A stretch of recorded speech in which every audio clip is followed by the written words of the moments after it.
chances grow thinner, for there's no hiding place against the kingdom's throne. So people get ready, there's a train a-coming. You don't need no baggage, you just get on board. All you need is faith to hear the diesels humming. Don't need no ticket, you just thank the Lord.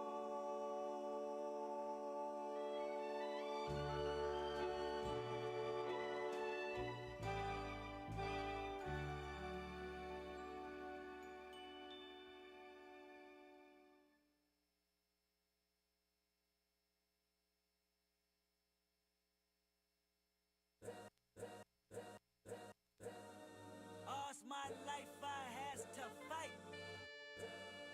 All's my life hard times like yeah, bad trips like yeah. Nazareth, I'm f***ed up, homie, you f***ed up. But if God got us, then we gon' be alright. We gon' be alright. We gon' be alright. We gon' be alright. Do you hear me? Do you feel me? We gon' be alright. We gon' be alright. Huh? We gon' be alright. We gon' be alright. Do you hear me? Do you feel me? We gon' be alright. And when I wake up, I recognize you looking at me for the pay cut. Bahamas, I be looking at you from the face down. One Mac 11, even boom with the bass down. Skimming, and let me tell you about my life. Painkillers only put me in the twilight. We're pretty Benjamin is the highlight. I tell my mama I love her, but this what I like, Lord knows. 20 of them in my Chevy, tell them all to come and get me. Reaping everything I sow, so my karma come in heaven. No preliminary hearings on my record. I'm a gangster in silence for the record. Tell the world I know it's too late. Boys and girls, I think I've gone crazy. Trying to side my faces all day. Won't you please believe when I say, when you know we've been hurt, been down before. When our pride was low, looking at the world like where do we go? And we hate po-po when the killer's dead in the street for sure. I'm at the preacher's door, my knees getting weak and my gun might blow, but we gon' be alright. We gon' be alright. We gon' be alright. We gon' be alright. Do you hear me? Do you feel me? We gon' be alright. We gon' be alright. Huh? We gon' be alright. We gon' be alright. Do you hear me? Do you feel me? We gon' be alright. What you want? You a house, you a car, 40 acres and a mule, a piano, a guitar, anything. See, my name is Lucy, I'm your dog. You can live at the mall. I can see the evil, I can tell it. I know it's illegal, I don't think about it. I deposit every other zero, thinking of my partner. Put the candy, painting on a Rico, digging in my pocket. In a profit big enough to feed you every day. My logic, get another dollar just to keep you in the presence of your Chico. I don't talk about it, be about it. Every day I sequel. If I got it, then you know you got it. Heaven, I can reach you. Pet dog, my dog, that's all. Big back and chat, I trap the back for y'all. I rap, I black on tracks, so rest assured. My rights, my wrongs, I right till I'm right with God. When you know we've been hurt, been down before. When our pride was low, looking at the world like where do we go? And we hate po-po when the killer's dead in the street for sure. I'm at the preacher's door, my knees getting weak and my gun might blow, but we gon' be alright. We gon' be alright. We gon' be alright. We gon' be alright. Do you hear me? Do you feel me? We gon' be alright. We gon' be alright. Huh? We gon' be alright. We gon' be alright. Do you hear me? Do you feel me? We gon' be alright. I keep my head up high, I cross my heart and hope tonight. Loving me is complicated, too afraid of life changes. I'm alright in your favor, dark nights and my prayers.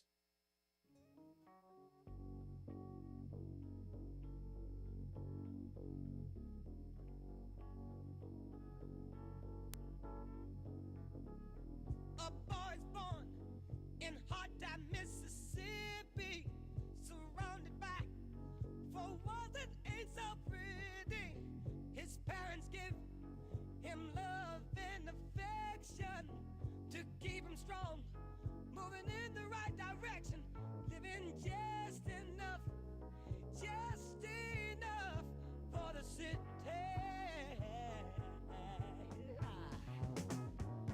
His father works some days for 14 hours, and you can bet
tip, man. Hey, you wanna make yourself $5, man? Yeah, bro. Hey, look here, run this across the street for me right quick, okay? Run this across the street for me. Hey. What? Huh? I didn't know. What? I'm just going across the street. Shut your mouth. Oh, no. What'd I do? Turn around. Put your hands behind your back. Let's go. A jury of your peers having found you guilty. 10 years. What? Come on, get in that cell, nigga. God, Lord. His hair is long, his feet are hard and gritty. He spends his life walking the streets of New York City. He's almost dead from breathing in air pollution. He tried to vote, but to him that's no solution. Living in just enough for the shit show.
the train to Jordan,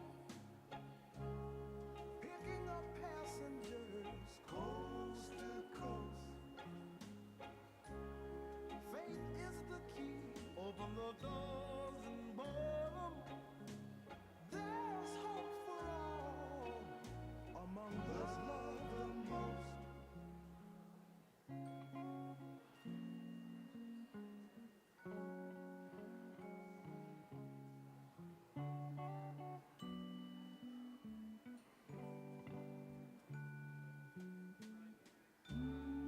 There ain't no room for the hopeless sinner who would hurt all mankind.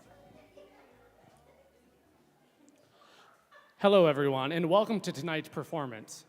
As a reminder, we ask that you please silence all electronic devices. Also, the use of flash photography is prohibited. Now, please welcome to the stage, Gerald.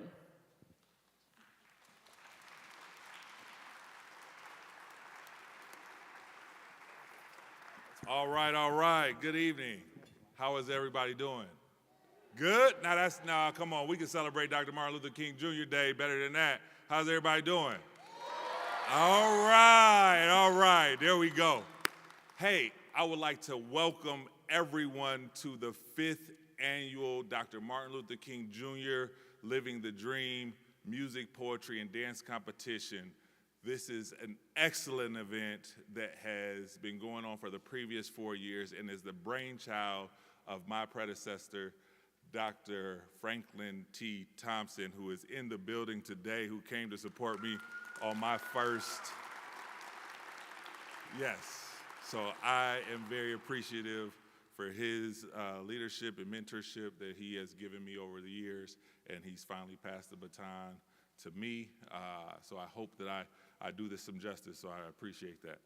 Now, the mayor of Omaha, Mayor Gene Stothard, has been gracious enough and has been awesome to put money to make this thing happen for you guys, so I would like to give her a round of applause for just allowing this event to happen. Do we have any, I would like to recognize any elected officials that we have in the house tonight, so if you guys want to stand up, raise your hand, so we can give you a round of applause. If not, oh, we do, okay. Please, elected officials. All right, so, I did not bring my phone out. All right, so, the reason why we do this is because we can highlight our youth and make change agents for tomorrow's future. Dr. Martin Luther King Jr. did a great job of laying the blueprint to unity and to togetherness and to conquer things like inhumanity and conquer racism and discrimination. His famous speech, "I Have a Dream," still resonates with me to this day. And I think that we're not there, but we are working on it, and we are doing a great job working towards our future. And so I know it doesn't come as fast as we would like to, but it is coming. And this event today is evident. The youth that we have today, you guys are in for a treat. We have a lot of just great students that I want you guys to, I want the students to give your parents a round of applause for just allowing you to, and putting up with all of your recitals and rehearsals. I'm pretty sure you guys were loud in the house and probably just had a wee bit of an attitude during preparing for this, but it's coming to a crescendo tonight. So without any further ado, I would like to play, the mayor unfortunately could not be here to this evening. She had a prior engagement that she just could not move, but she did send the video, and I would like to play that video for you guys now. Good evening, everyone, and welcome to the Living the Dream competition. Each year, we set aside one special day to reflect on and learn from the example of Dr. King. His message impacts all of us, elected officials, community leaders, students, parents, and educators. Many times, I have wondered what Dr. King would think about our country today. Would he think that we have moved forward or fallen behind on his dream that equality and inclusion would be the community standard in our country?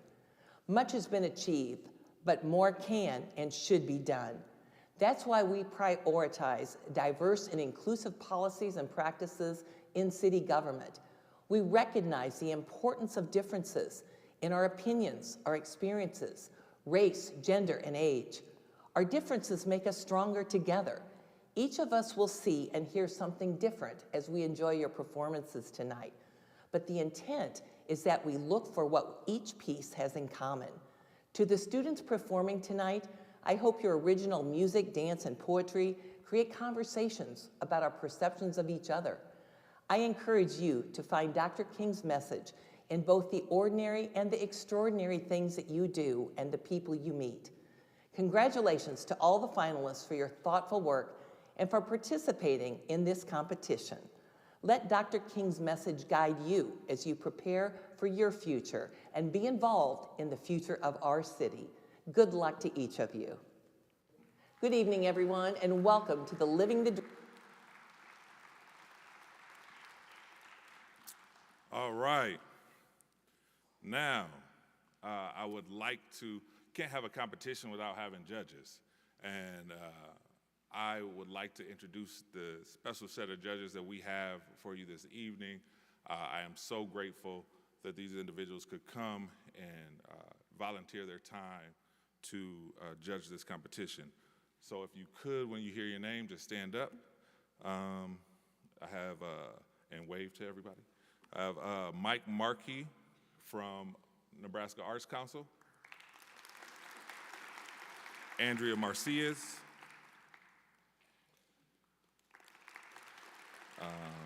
Steve Cerveny, Deputy Police Chief, Omaha Police Department. John Fox, Omaha Human Rights and Relations Advisory Board. Yesenia Venezuela, I'm sorry, from the Omaha Mayor's Office. Leo Lewis, entrepreneur. Aaron Gregory, Omaha Performing Arts. Kendall Roberts, K through 12 teacher. And is that Miss Jackie Lane for Omaha Children's Museum. So glad that you guys could be here this evening. So without any further ado, we're gonna keep the ball rolling. Like I said, I have a great show for you guys tonight. I've only seen them in practice, but now they get a chance to give you guys everything. Are you ready? All right, let's go. Okay, coming to the stage first in the poetry anti-racism category from Westview High School, I will let every contestant introduce themselves. I will just say the name of the high school. So if you are from that high school or know somebody in that high school, well, just give everybody a round of applause, but your high school, give a special shout out. All right, so from Westview High School, come on, yeah, let's go.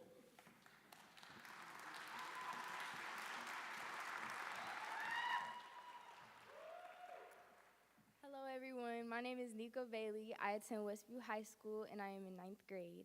I'll be reading off my poem, I Am Me, and it's about being a biracial child. I often get the question, are you black or white? And when I say both, I get the question of, which side do I claim? I used to be faced with the possibility of either hurting my mother or father's feelings if I said something specific. But I've never been able to fully be either because I am me. Some days I fit in with the white kids, but I'm the only one and the nice black person. But when I try and fit in with my other sides, I'm too whitewashed. Then I'm stuck in the middle, trying to find people the same as me. I'm not just white, I'm not just black, and I'm not just Hispanic. I am me. It may show you My skin does not define me. It may show you a bit of family history, but you can't tell what I'm mixed with by just looking at me. What can define me is how smart I am, how funny I am, and how I carry myself, not just what I look like. I am me because I am a beautiful and smart mixed child who is trying to make a difference. I am me. Thank you.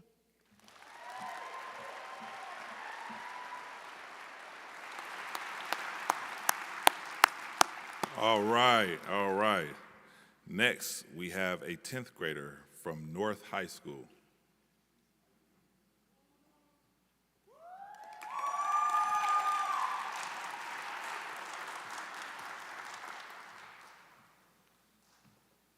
Let's start with an introduction. Hi, my name's Aiden. I'm a sophomore at Omaha North High School. I'd like to say I'm a pretty good student when I choose to be. I have two siblings, both are younger than me, who I love and adore more than anything. I also want to go into the medical field when I'm older. Look, now you know something personal about me. That's more than most people know. But what about the people who didn't even get a chance to tell you about themselves or the dreams that they made for themselves? 8, 11, 20, and 28. I want you to think about those numbers for a minute. Just for a minute. Before 2020, I thought numbers were just numbers, but not anymore. 8 is the amount of times Breonna Taylor was shot in her own bed. Before George Floyd, Eric Garner said, "I can't breathe" 11 times while in a chokehold. 20 is how old Tamir Rice would have been today if cops didn't take a Nerf gun for a real gun. And finally, 28. 28 is how old Atiana Jefferson was when she was shot and killed babysitting her 8-year-old nephew. All of these are examples of police brutality. Police officers like to believe they aren't racist. Okay, we won't say racist, we'll say biased. When they have the ability to hide behind a gun and a badge, they get to decide who lives and who dies. Why do you get to decide if I live or I die? Let's take it back to 2020. Black Lives Matter, I can't breathe. Black Lives Matter, I can't breathe. We protested and spoke out even when we were in the middle of a pandemic, or even when protests weren't peaceful anymore. They tried everything to stop us, from tear gas to pepper spray to rubber bullets being fired. We were protesting for what is right, and they tried to stop us from that. They tried to take that away from us. Why? Why is it when we try to make a difference, you want to stop us? At first, I didn't understand why we were protesting, but now I do. We are protesting for our brothers, our sisters, for the people we lost in the hands of the ones who are supposed to protect us. George Floyd, say his name. Breonna Taylor, say her name. Elijah McClain, say his name. Say the names of everyone who died because of police brutality. Say the names of the people who died because of race, religion, or even sexuality. We all judge a person by these things, but never see the person themselves. Why? Why do we judge the things we can't control? We look at someone and see only the physical features, the things we have no control over, so we never see the person themselves. People say, "I'm not racist, I'm friends with this person." That doesn't mean you're not racist. You're friends with them because you know them personally. But if you saw someone that looked like your friend, would you be okay with them? The question I want to leave you with today is, when you see people that look like us, what's the first thing you see? Thank you.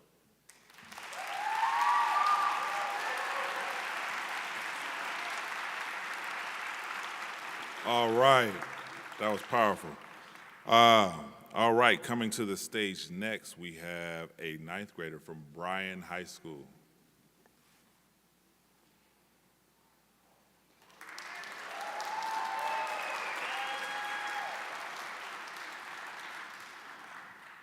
Hi, my name is Sade Dole.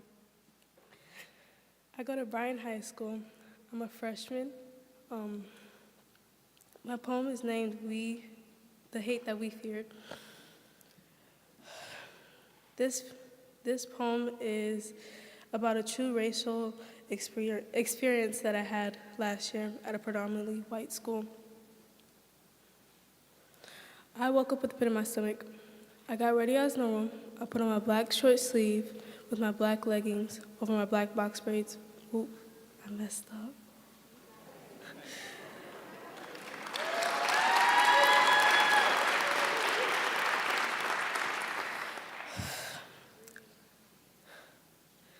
I woke up with a pit in my stomach. I got ready as normal. I put on my black short sleeve with my black leggings and a black hair wrap over my black box braids. I am black that is wearing black. I shoved the pit in my stomach to the side. I took the bus that morning as normal. I had class like normal. Walking in my homeroom, that wasn't normal. The first thing I see is a blonde with a business in the front, party in the back, cackling in the back of the room. My melanated young soul, blind yet not aware. The more he came closer to me, I seen his intentions. His lip turned up to one side. That blonde had a bleach bottle in his hand. He raised it to my face, then sprayed it. In that moment, I felt like I was in a movie. I washed the anger off my face, but deep down it was still there. I went to find Mr. Johnson, the man who was my principal. In tears, I told him what happened. The next minute, I was sitting in his office, being pushed under the rug like I was nothing.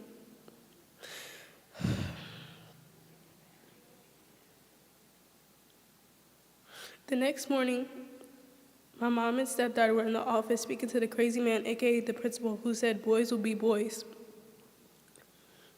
and pushed me under the rug again. My mom was angry but kept it calm and said what she had to say. After that, the psychotic man named Mr. Johnson made the blonde apologize. But that kid had a big grin when saying sorry, knowing that the white ignorance would never care for the black experience. The hate that we feared.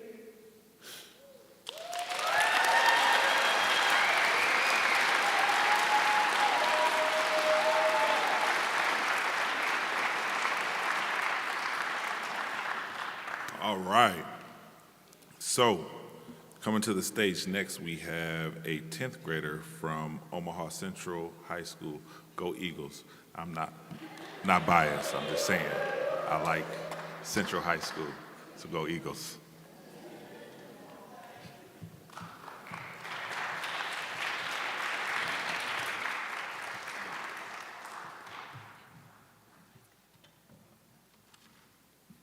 Hi everyone, my name is Sanai and I'm a sophomore at Omaha Central High School. And today I'm going to be sharing a poem that I wrote about anti-racism and women's rights. I was going to say a few more words, but I think I'll just let it speak for itself. We hold these truths to be self-evident, that all men are created equal, that they are endowed by their Creator with certain unalienable rights, that among these life, liberty, and the pursuit of happiness. But I'm not going to sugarcoat it. This might make some people mad. A black person in America, of our ancestors, an exact replica. In school, the quiet kid. Anything I say can and will be used against me. But this ain't a plantation room, it's a classroom. You see, if I raise my hand for anything other than a bathroom break, it becomes a problem. White people think they're superior because they have the money to buy a thesaurus. You say anachronistic, I say stop that line. Correct your grammar, they say. At the full ing, use proper English. But you cannot expect me to be enslaved to your English forever. You cannot expect me to follow your white diction, use double negatives to make a positive, follow your proper dialect just so you can prove your worth by disproving mine because my education runs deeper than my mid-Atlantic roots, even though I am seen as topsoil. But I can't help from using my people's slang because now you can't even hang if you ain't got no twang. I'm not gonna sugarcoat it. I would not apologize for me mugging from the back of the classroom. I guess the H in front of my class stands for Hator. If you don't know what that means, type it into the search bar, because that's how white people like to think I do. Because education is a white people trait. At least that's what I've gathered. You say you don't want to sound like me, but you know what I sound like? Like I've read a book before. My God. You expect me to cut class and fail just to perpetuate the expectation that has been set upon me by this bogus curriculum, but I guess that isn't enough. And there are days when I don't want to be a voice, when they may mistake my resilience for rebellion. I know how these things go. My people don't even know that we are working with our oppressors. We live in a world where it's either be silent or get silenced. Shut up or get shot up, tied up, cut up, handcuffed. Black people can't even live their dreams. and I'm gonna say it again because I feel like y'all weren't listening the first couple times. I'm not gonna sugarcoat it. I'm not just a student, I'm a woman. My educational service has started to look more like my cervix doesn't have privacy. My privates are a public matter for public debate. Don't look at that playground. You have plenty of time to raise your people, raise my people. Call abortions a killer while killers still get to carry my life in their hands because I no longer have the right to choose. As if contraception be a murderer, by all means, purchase a revolver, public cervix announcement. Life, liberty, and the pursuit of happiness. There's nothing self-evident about it. I will never compare my melanin to subterfuge, nor will I ever sacrifice my body and education for the white man's standard. My mocha choca latte skin that they seem to hate so much don't like nothing black and bitter, so they put a little creamer in it. But guess what? If anybody ever expects me to be anybody but my melanated Nubian self, I'm not gonna sugarcoat it.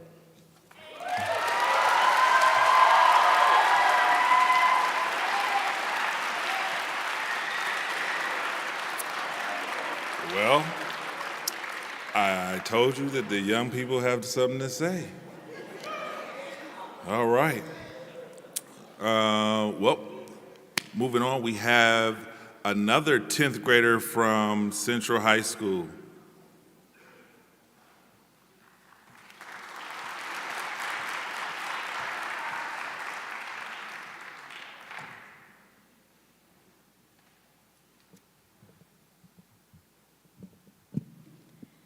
Hello, my name is Caliciana Perry, and as stated before, I am a 10th grader at Central High School. And the name of my piece is I Too Have a Dream, Dr. King. It was a dark, humid summer's night. All my family gathered outside in secret to remember a loved one. My brother was lynched. His name was Emmett Till. As we buried him, I stood there, my virtue gone.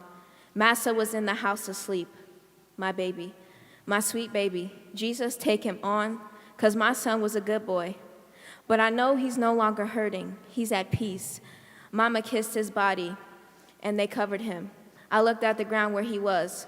Anger lifted up in my veins, and I began to say, one day my people will come together and stand forth above the heavens. I dream that day my people will rise from their fleshly desires and look into the eyes of the white man and say, I will not be moved.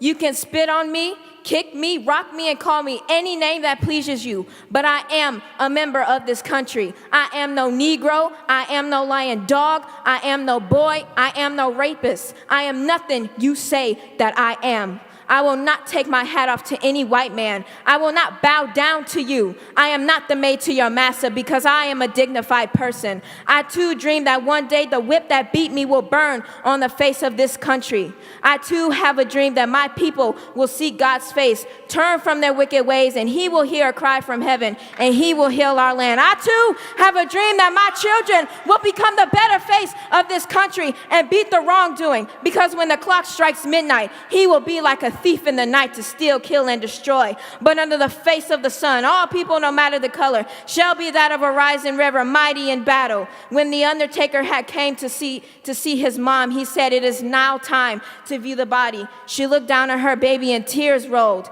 The next day was the funeral. The undertaker advised me of having a closed casket because you could see what they had done to my child.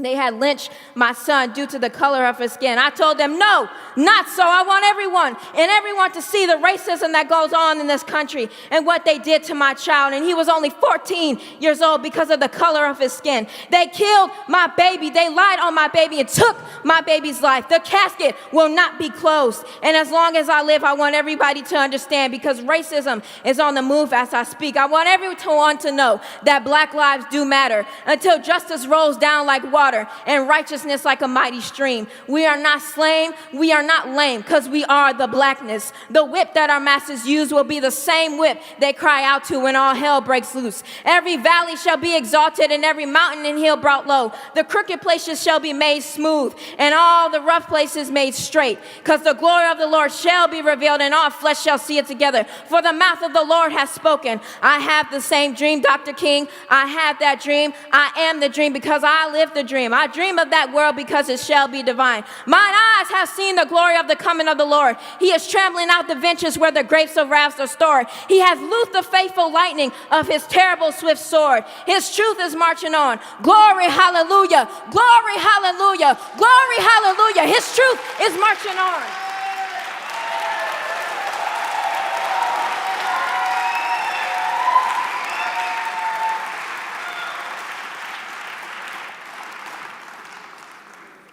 I don't know how I'm supposed to come up here after everyone gets done performing. Hi. My name is Gerald. I am the Director of Human Rights and Relations for the City of Omaha. That was amazing. In between every segment, I'm going to give you a Dr. Martin Luther King quote. So after that segment, something that spoke to me was, I think Dr. Martin Luther King has profound quotes, and one quote that resonated with me was, people fail to get along because they fear each other. They fear each other because they don't know each other. They don't know each other because they haven't communicated with each other. So, as you hear these young people speak about topics that may or may not resonate with you, if it does, great. If it doesn't, that's fine too.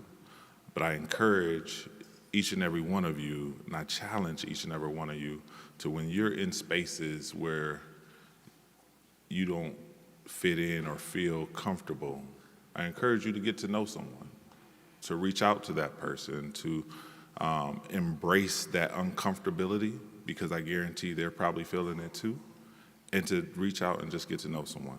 Now, as we transition to the second spoken word category, this is all about living Dr. Martin Luther King's dream. So first to the stage, I have a 9th grader from Mercy High School.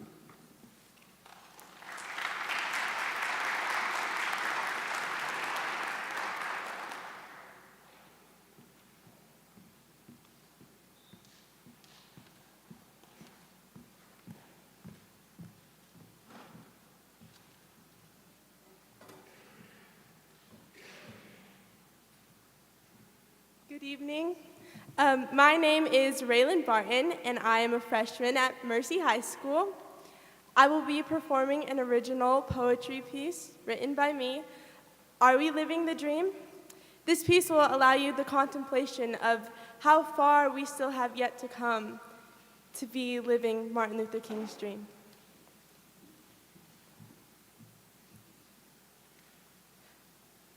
Consider the man, Martin Luther King. He spent his lifetime working on a scheme that the hurting would be gone and we'd be living the dream. He inspired a multitude of individuals through the simplicity of artistic syllables, though it seems his futuristic idea is still a visual. I've learned to preach the things life has taught me because my experiences don't need a college degree. So don't underestimate the knowledge I attain to have such a poetic plea. See, I study you people tangled in denial, and I see the falter in those fake smiles. So don't alter my words, because the things I say are versatile. Look at our country, America the Great. Kids going to bed without food on their plate, and that problem is cued, while women's rights are our biggest debate.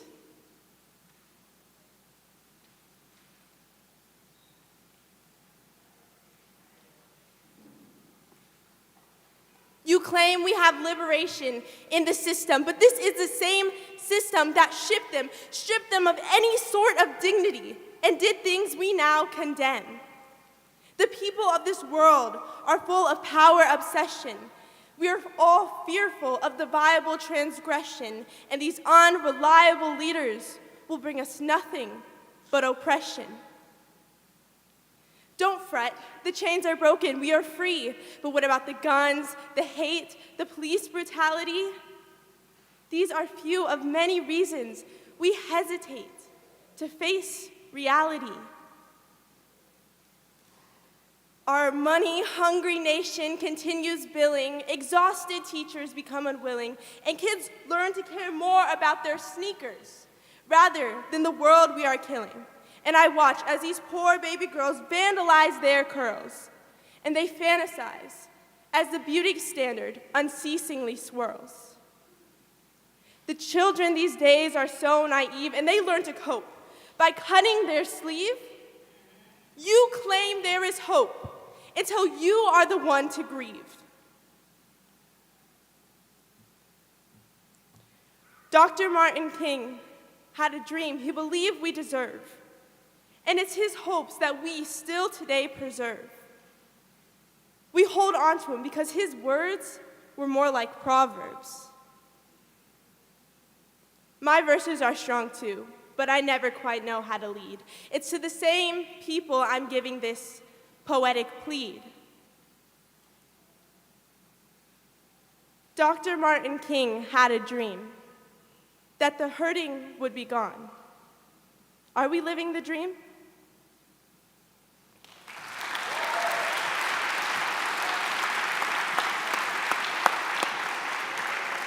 All right, all right.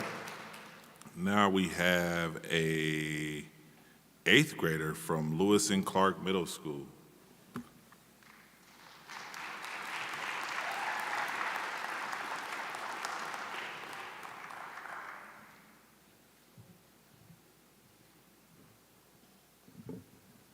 Hi, I am Kylie Fulkerson, and I am an 8th grader at Lewis and Clark Middle School, and today I will be talking about homelessness. Help the homeless.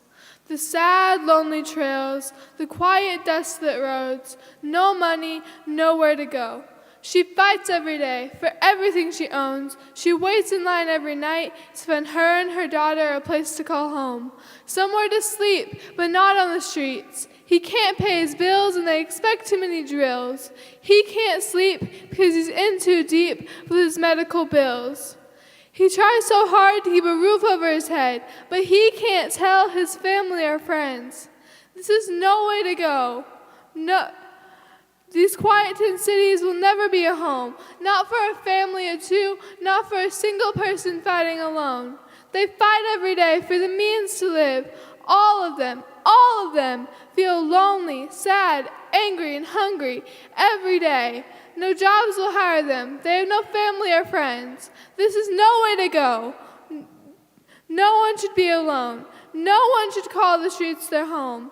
Every day, everybody should eat. No one should cry or die on these lonely streets. We should all have a home, a place to go, a place to call our own, a bed to sleep in at night, food and water. Help the homeless find this. Help the homeless. Give them food. Have a simple conversation. Help the homeless today.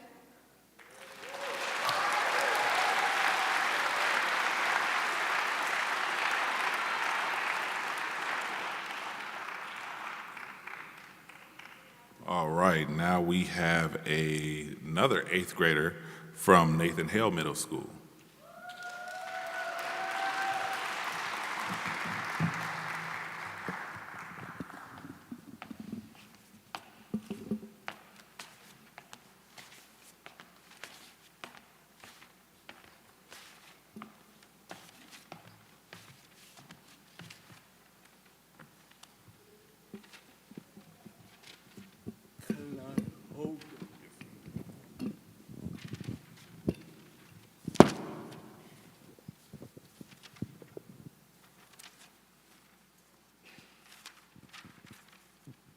Thank you. My name is Carl Jackson. Because I will be sharing a poem called You Know Joy is a Touch of Sunshine.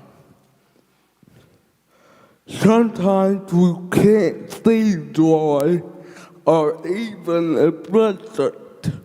You can see joy through the silence. You get a phone call that can break your door and put you in the mindset. And the question is, why? We must face reality and build joy. Sometimes joy sneaks into our bones and you wonder as it tickles the heart and pours yourself into a soul-like smile. Joy can convince us of life's value. Do you know that? You know joy is a test of sunshine. A day ago, my life was a joke, but now I have joy. I have a restored life, have an understanding. Just a year ago I was bitter. They can leave on the last years of my life. So this joy revealed itself to me, and I went out to claim it.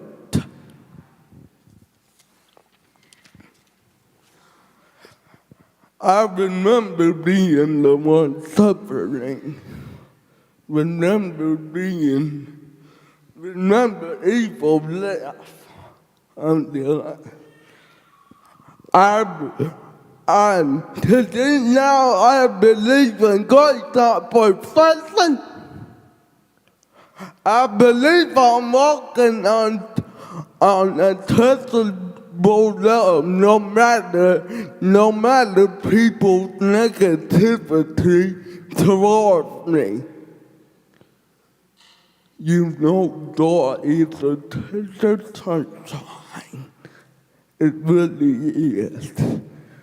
Yesterday I was given reasons not to trust. Woke up to be sorry for a mother who just lost her child to suicide. But at the same time, I want to out of this life for I felt no love up there. I was being around by life, people's negativity, but those who brought brokenness to my front door. Walked away battered, what with no plot, had to be renewed, had to be changed. Not just for people, but for me. But the question remains, where, who, how, and where is it? You know, Dr. King taught us something. Joy is really a touch of sunshine. Thank you.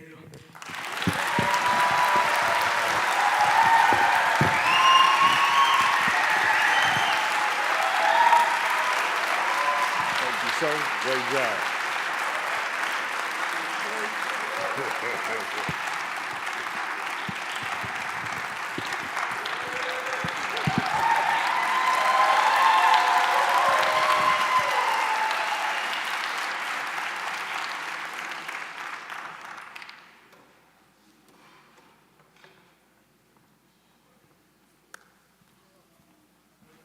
All right.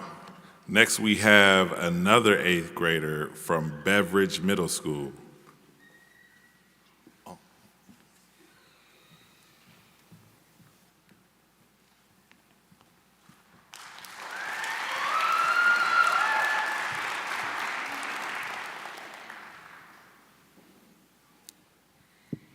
Good evening, everyone. My name is Imagine Spencer. I am an 8th grader at Beveridge Middle School. Let's try that again.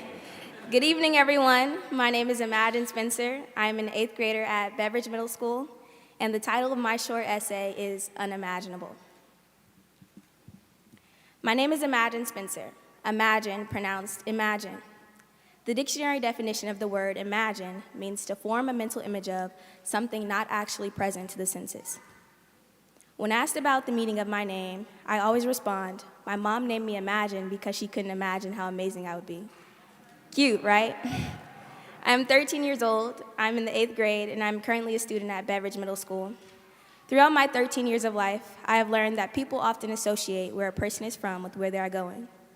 Well, I'm from Omaha, Nebraska, and while I am blessed enough to say that I have it better than others, I am also living proof that this is a falsity, a perpetuated stereotype placed on that of Black and brown youth. I am proof that where you are from does not dictate where you are going, nor does it control who you are becoming. I must admit that my journey in living the truth of my name, or rather my interpretation of it, has not been easy.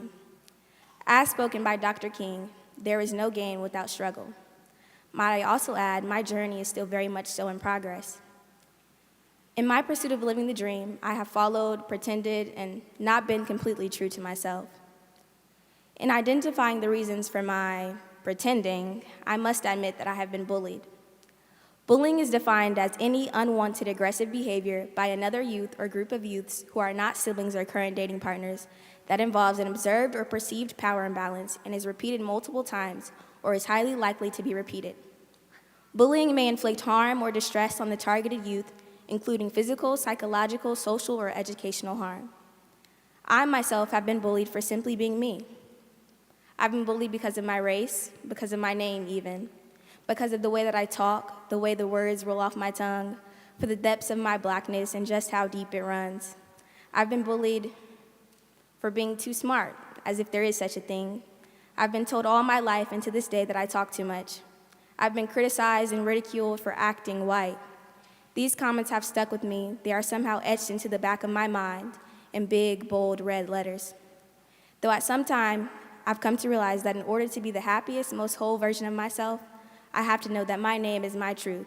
And in order to live my truth, I have to be me, not the version of me easily accepted by society. I will face adversity. I will be bullied, taunted, and ridiculed. I will be told I'm wrong, and that's okay, because I have to be real, not right. So yes, I'm a young Black girl, what some may perceive as just another statistic, a resident of Omaha, Nebraska, a city of gang violence, opportunity gap, intergenerational poverty, and increased concentration of inequality, and much more. I'm the outcome of a 16-year-old pregnancy. I'm all of these things. I'm also a scholar, multi-talented, articulate, focused, driven, and vivaciously me. I am Imagine. So while at first, this was just a way to respond to questioning from that of my white peers and their infatuation with everything about me, my hair, my name, my clothes, I can proudly say that, in fact, my mom truly named me Imagine because she couldn't imagine how amazing I would be. And every day it is my mission to continue to live out the true meaning of my name, which is my truth, and my duty to strive every day so that my greatness reaches unfathomable heights, or rather, unimaginable ones. Thank you.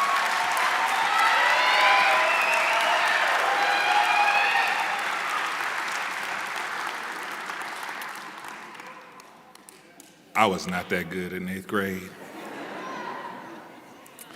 I couldn't spell half the words she used.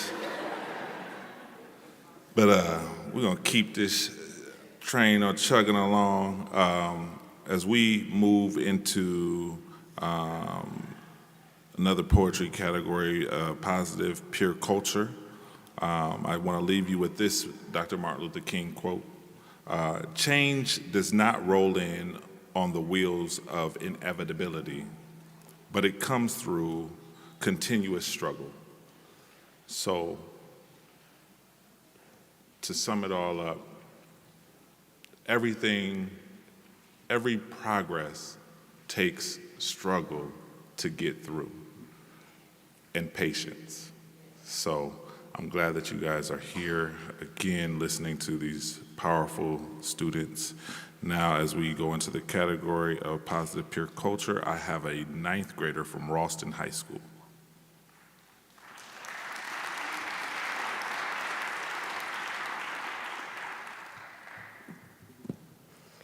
Hi, my name is Michaela Hargrave. I'm a freshman at Ralston High School, and my poem is about living in everyday life with a severe peanut allergy. You know the drill. Always pay attention to your surroundings. You've mastered this skill. Pay attention to the food they eat, read the labels, try to be discreet. Don't want them to know you're weak. Don't want them to use your kryptonite against you, but you have to speak. You have to share so others are aware. What do you do if they don't care? Leave? You don't have a choice if they won't hear your voice. You'll get told you're overreacting. They'll call you a burden, and some will even call you a freak. Your future is uncertain. That's what you've been made to believe. Being told at just 5 years old that if you eat the wrong thing, you'll die. Then a few years later, you find out it's airborne. Your allergy is your kryptonite. Your allergy is your kryptonite, a dictator ruining your entire life. You carry around your accessory, hoping you'll never have to use it. When it comes to your allergy, you have to submit.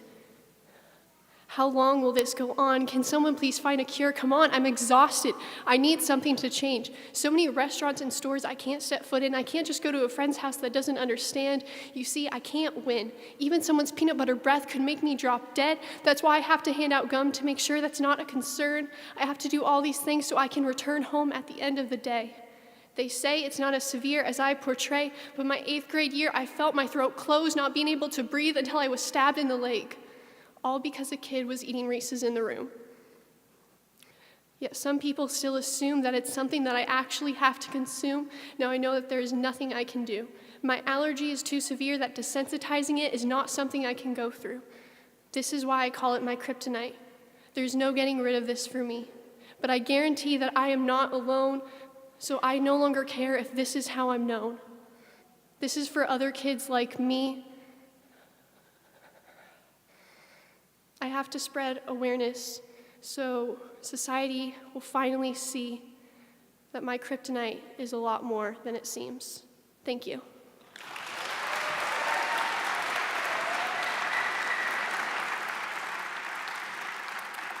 All right.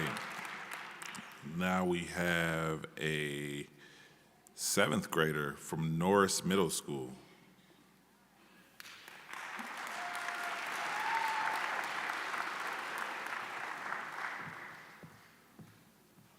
Hello, my name is Lolly. I'm in 7th grade and I go to Norris Middle School. I wrote a poem about dealing with bullying and loving and accepting who you are. It is called Be You. You are awesome. You're the best. You're as beautiful as a blossom. Don't you feel like your life is blessed? Why are you sad? You are perfect. Why aren't you glad? What else do you expect? You always try to fit into the crowd. Just be you. Why aren't you proud? To yourself, you always have to be true. Bullies, isn't that scary to think of? But you won't believe how common it is. All you need is your family's love, and just don't do what everyone does. Always be kind, even with bullies who are always mean. Sometimes bullies are just blind. They have a hard time being a good teen. Look in the mirror and smile. Be free. I like your style. Say, I will not be them. I will be me. Thank you.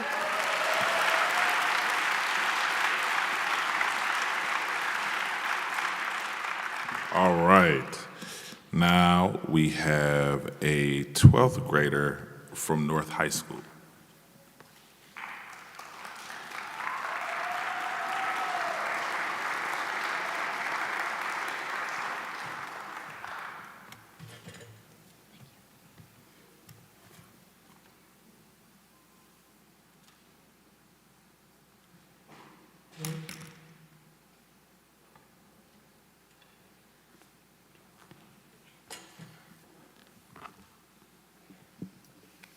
Hi, my name's Axton Jacobs. I'm a 12th grader at North High.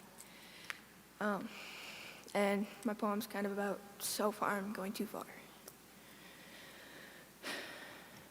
1, 2, 3. What's a few more? 4, 5, 6. They'll never know. Just a few more. 7, 8, 9. Cover them up with your sleeve, they'll never look there. 10, 11, 12, just a few more. 13, 14, 15, you're running out of space. Your sleeves aren't gonna be long enough. 16, 17, 18. You didn't let the blood dry. It's on your sleeve now. It's okay, don't make a thing of it, and no one will notice. 19, 20, 21. You're really running out of space, man. Go a little lower. 22, 23, 24. Might have to go to the other arm. 25, 26, 27. Do it more on the inside of your arm. It's okay. 28, 29, 30. That hurts more. 31, 32, 33. You're okay. Just don't go too deep. 34, 35, 36. Move to the top of your arm again. 37, 38, 39. A bunch of random lines. 40, 41, 42. A friend of yours saw them. It's okay. They haven't noticed. They haven't said anything. 43, 44, 45, 46, 47, 48, 49. You've cut too much. There's no more room. Just one more. This is the last one. 50. You cut too deep. You watch as the blood won't stop. Watching the usually thick fluid running fast down your arm, dripping on the floor, getting lightheaded, realizing you didn't actually want to die, you just wanted to feel something. You just wanted for the pain in your head to be the same on the outside, but you cut too deep. You don't want to die. You didn't get to say, I love you, one last time. Didn't tell your loved ones that they'll be okay. Feeling yourself slipping away. Everything getting darker, darker, dark.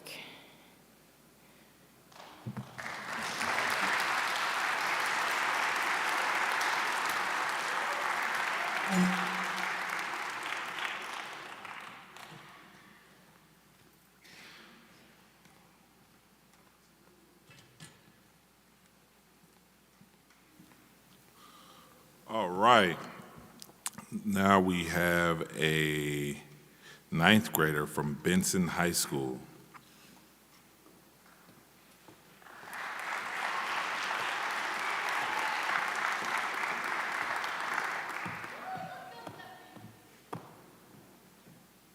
Hello, everyone.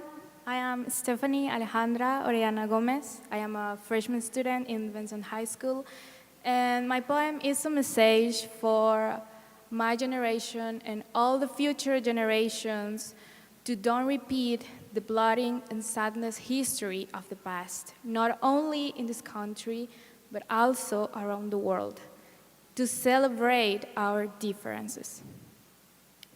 A letter to the soul. Living is so difficult that it looks like a drama movie. But in reality, there are not spectators. We suffer in silence. Who we are, that we create and snatch beauty, impeccable selfishness, violent disaster. So different and so similar, a canvas started with the voices of vigilantes, struggle of years, never ephemeral, the dream of the ancestors of millions of families. Being able to fill the world with wonders, why we decide to point out with contempt. Be an inspiration for others, our cultures, something brilliant to share and protect. The blood and tears we collected yesterday are enough. If you are strong, fight for the weak. We decide what we will become.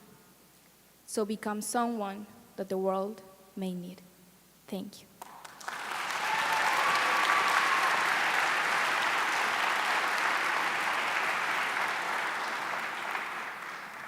All right.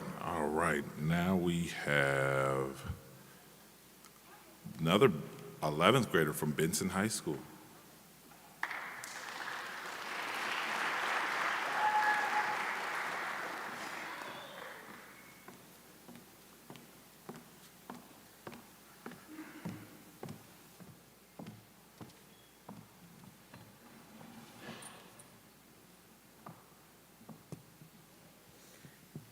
Hi, my name is Bunny Galindo. I am in the 11th grade and I go to Benson High.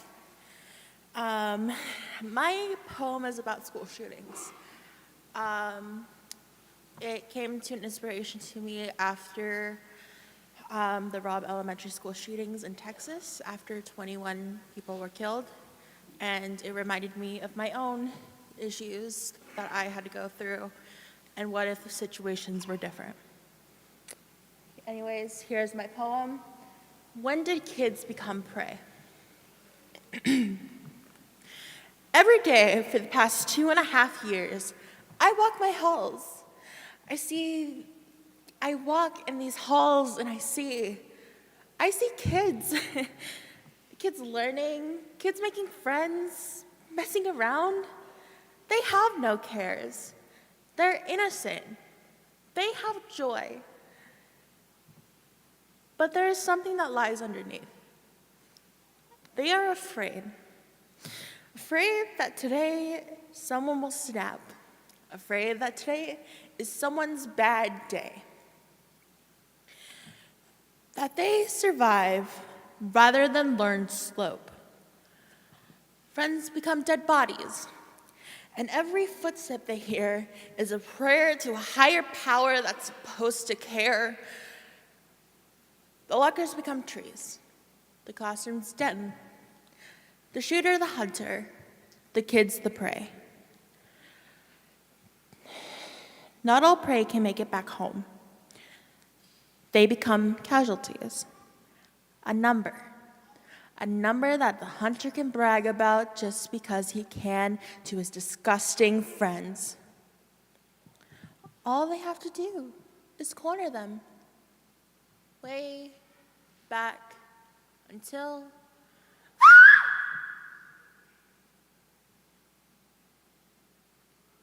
I drop back to now.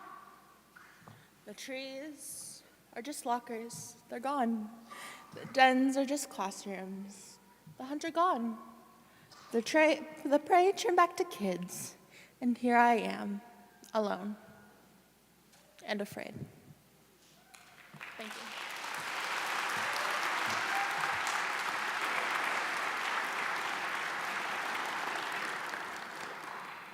All right, now we have a 9th grader from Bryan High School.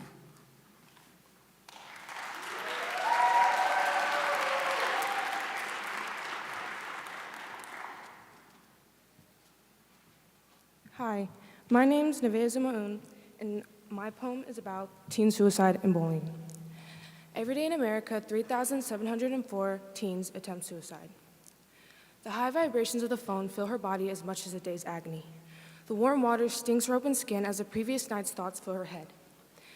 The nude-colored cream and pink powder hit her skin to cover the ugly. Nothing fits. It's too big, too small, too ugly. Ugly, ugly, ugly. A word that stings harder than the silver blade from the broken sharpener or the warm water from the unclean shower. The cool air hits her face as the voices get louder. Period 1, period 2, period 3, period 4. Period 4's words sting the most. The boy, the girl, the whispers. She knows. She thought, she felt it for once as she spoke to the kind girl in the bathroom. Pretty, pretty, pretty. A word that never stings but soothes. It's gone. She sinks into the happiness that once filled her as a reflective glass fills with the word. Ugly, ugly, ugly. The silver blade hits her skin as the lines turn to red. Is it too much? The red turns to white as the glass turns black. It was 3,703, 3,704.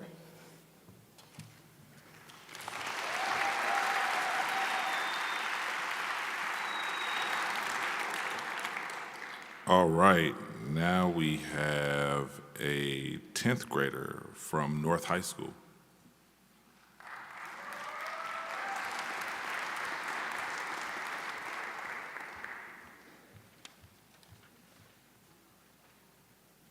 Hi, my name is Julie, and I'm a sophomore in North High School. And today I'm going to be reciting a poem about body shaming that happens a lot in our age group. And it starts like this. She is dreadful in a room where she would have a bright glow on her face. While she looped through endless photos of impeccable figures. She looped through the endless photos just to judge and blame her body for not looking like the figures in the photos. When she almost cried in front of everyone, she faked a smile. Behind that smile was a broken heart. With her broken heart, she dreams to have an impeccable body, but she could never achieve those goals. She could never achieve those impeccable figures seen everywhere. Why it killed her self-esteem. She hated the fact that her body was different than the one she saw in the endless photos. She feels like everywhere she turns, she is being judged for her imperfect body. She told her friends, "I want a better body. I wish I was beautiful." It was always I want, I wish, I desire. It was never I am, I will, I can. Her friends told her to stop. Those photos are not real. But she didn't want to listen. She was so sick and tired of being imperfect that she decided to end everything that day. Her friends went to visit, but her mother told them, "You are too late," as she is no longer active. In the end, she ended everything just like someone who is dealing with the same addiction. I don't blame them. Our online society is full of perfect bodies. What has our online society become of? Thank you.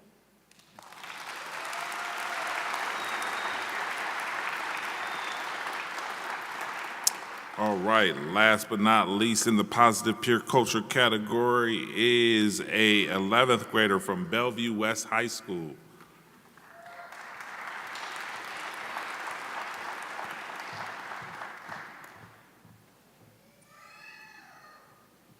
Hi, my name is Jay Moffmer. I'm from Bellevue West High School. I am a junior, and my poem is called The Day You Missed Monday. It's a poem about someone who decided to wake up and get an education.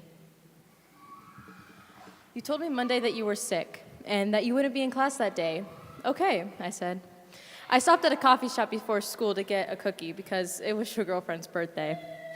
To be honest, school started off pretty boring, but you know that already. We got our quizzes back in math, and I'll let you know that I did indeed get a 75%, but tomorrow when you're back, I know you'll help me study for the next test, the day you missed Monday. The lights flickered in our next class. It startled some of us, but it wasn't a big deal to most. We read pages 58 to 67 in our books. Good thing you missed it. But make sure you get that done before Wednesday. The lights turned off for a second again. The girls in the back corner started squealing a little, but the lights came back on. The day you missed Monday. Everyone was talking about the weird things that happened with the lights during lunch. They shoved chicken patty in a roll. The salad was gross, though, so good thing you missed it. The table next to ours think the lights flickering was on purpose. I'd call them stupid. The day you missed Monday. In study hall, the only lights shown were the ones from the windows. Our principal made an announcement that there might be a mistake in the power lines today. Nothing to worry about. Everyone was on edge, though. Good thing you missed it. Our teacher decided to lock the door just in case, but I thought it was unnecessary. The day you missed Monday. We were informed that we weren't going to get out of class anytime soon, and that we were officially on lockdown. I started to think these coincidences were less stupid than I thought. Some kids started calling their parents and getting under their desks and into the corners the day you missed Monday. My parents texted me first, and I told them that I loved them too and that I was sure nothing would happen. But then there was a loud bang. Good thing you missed it. There were screams and teachers shushing students, and I was getting freaked out now. You were probably asleep because you didn't answer any of my calls or texts the day you missed Monday. I heard 2 more shots. And now sirens, the day you missed Monday. Another shot. 2 more. The day you missed Monday. 3 shots. Good thing you missed it. The day you missed Monday. Thank you.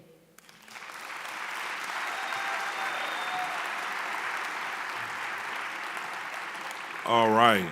And as we transition to the instrumental music category, I would be remiss if I did not mention the partnership between Omaha Performing Arts. They have been an excellent partner helping the city out with this event. And so I just want to give, you guys help me out and give Omaha Performing Arts a round of applause. Thank you.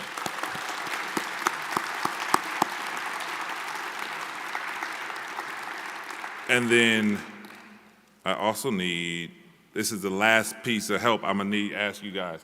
I'm gonna do a selfie, so I'm gonna take a picture of you guys, all right? So on the count of 3, I need you to say cheese. All right, 1, 2, 3. Cheese. All right, okay, cool, thank you. So let's get, we have an 8th grader from the Omaha Jesuit Academy.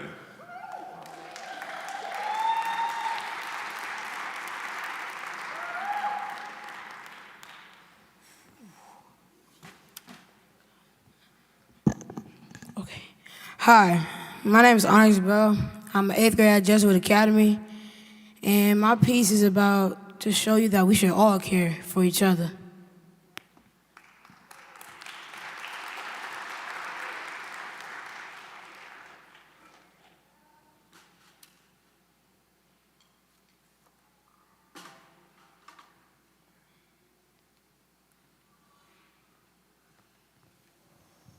Michael, eles não ligam pra gente.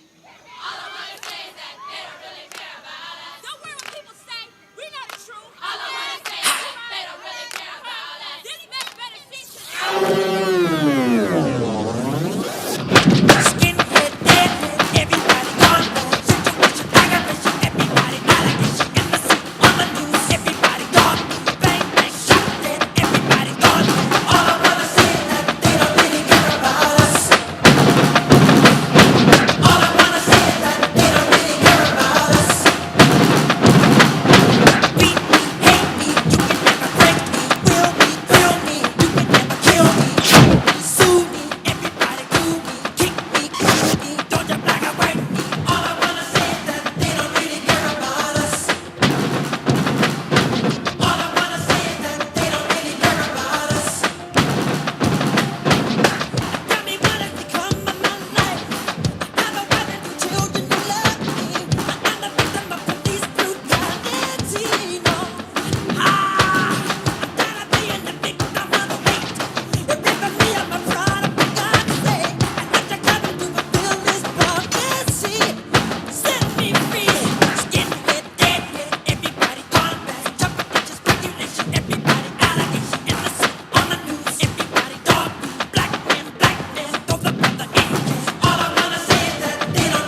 Now, we're going to woke me up.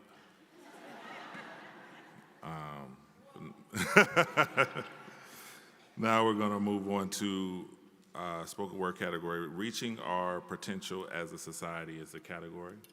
And up first, we have a ninth grader from Bryan High School. You know, Bryan has, my perspective of Bryan has just totally changed. You know, everybody from Bryan? Oh, okay, yeah. All right, well, got a ninth grader from Bryan High School.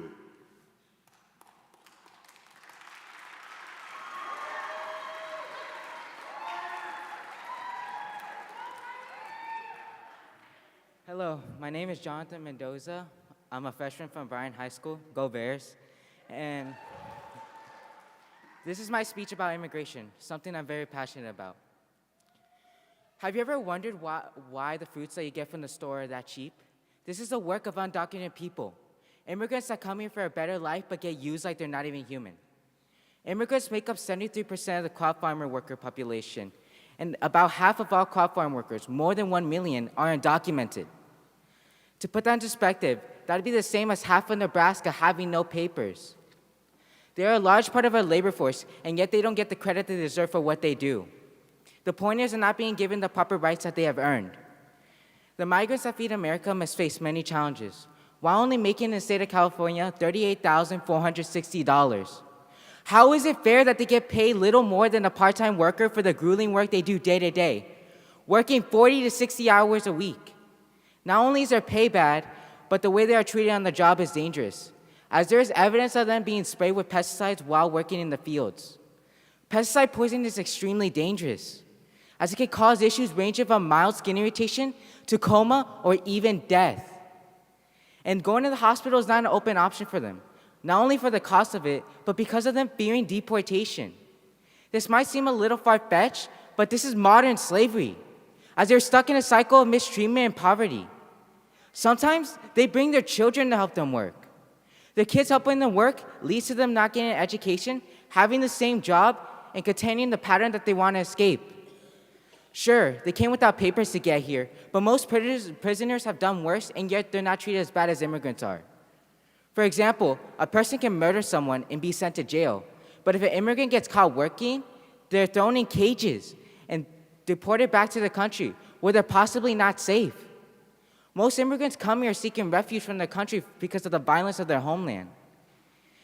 And a single piece of paper deciding whether someone gets treated like a human? It's ignorant and immoral. Martin Luther King and Cesar Chavez are both civil rights activists, inspired by Gandhi's work to make change in this country. Oh no.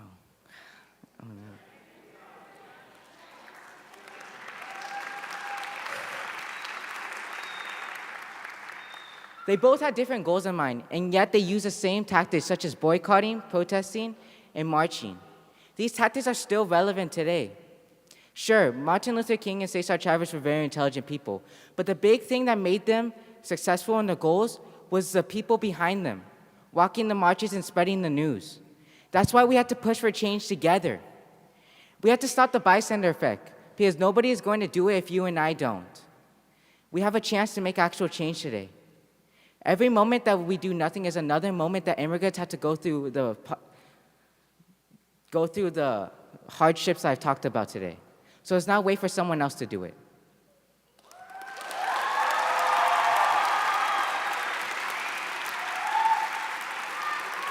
All right, great job. Next we have a 7th grader from Westside Middle School.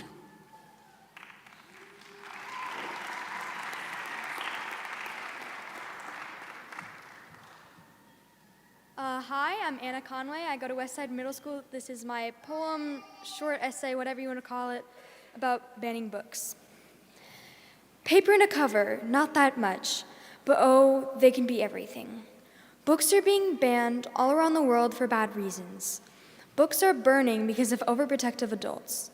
Books are being tested, hated, ripped, and ruined just because of power-hungry people who hate diversity. Well, they are wrong. Books can be freedom. There can be a thrilling adventure like the Hunger Games, a best friend like Harry Potter, or a family like the Penderwicks. In 1973, the author of Slaughterhouse-Five wrote a letter trying to prove that he and other authors were not, and I quote, "right like people who enjoy making money off of poisoning the minds of young people." They burned his book anyway. Every person makes mistakes, but you can't hide them from your descendants by banning them. Would you really? The book Two Boys Kissing literally got judged by its cover. People wanted to ban this book because it shows wrong affection of one gender on the cover of the book. Well, if you don't approve of this, don't read the book. Would you really make it seem that this is wrong and cause others to be unhappy? We hold the stories of generations in our hands, and yet these are the things that you choose to ban. Not guns, not violence, not hate, books. You chose to ban books. 2015.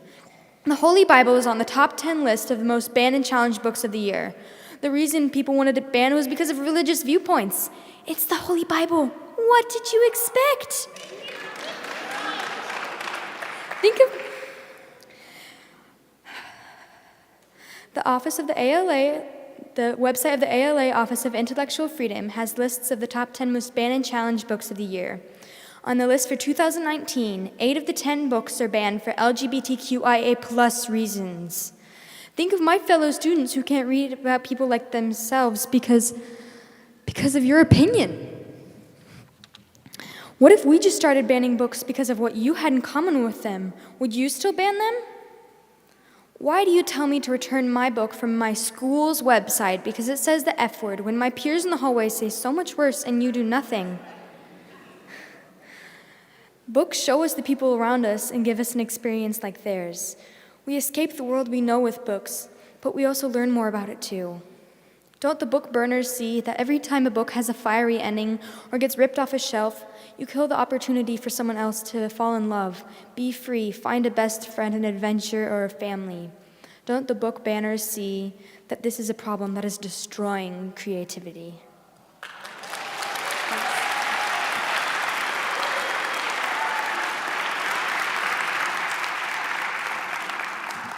All right.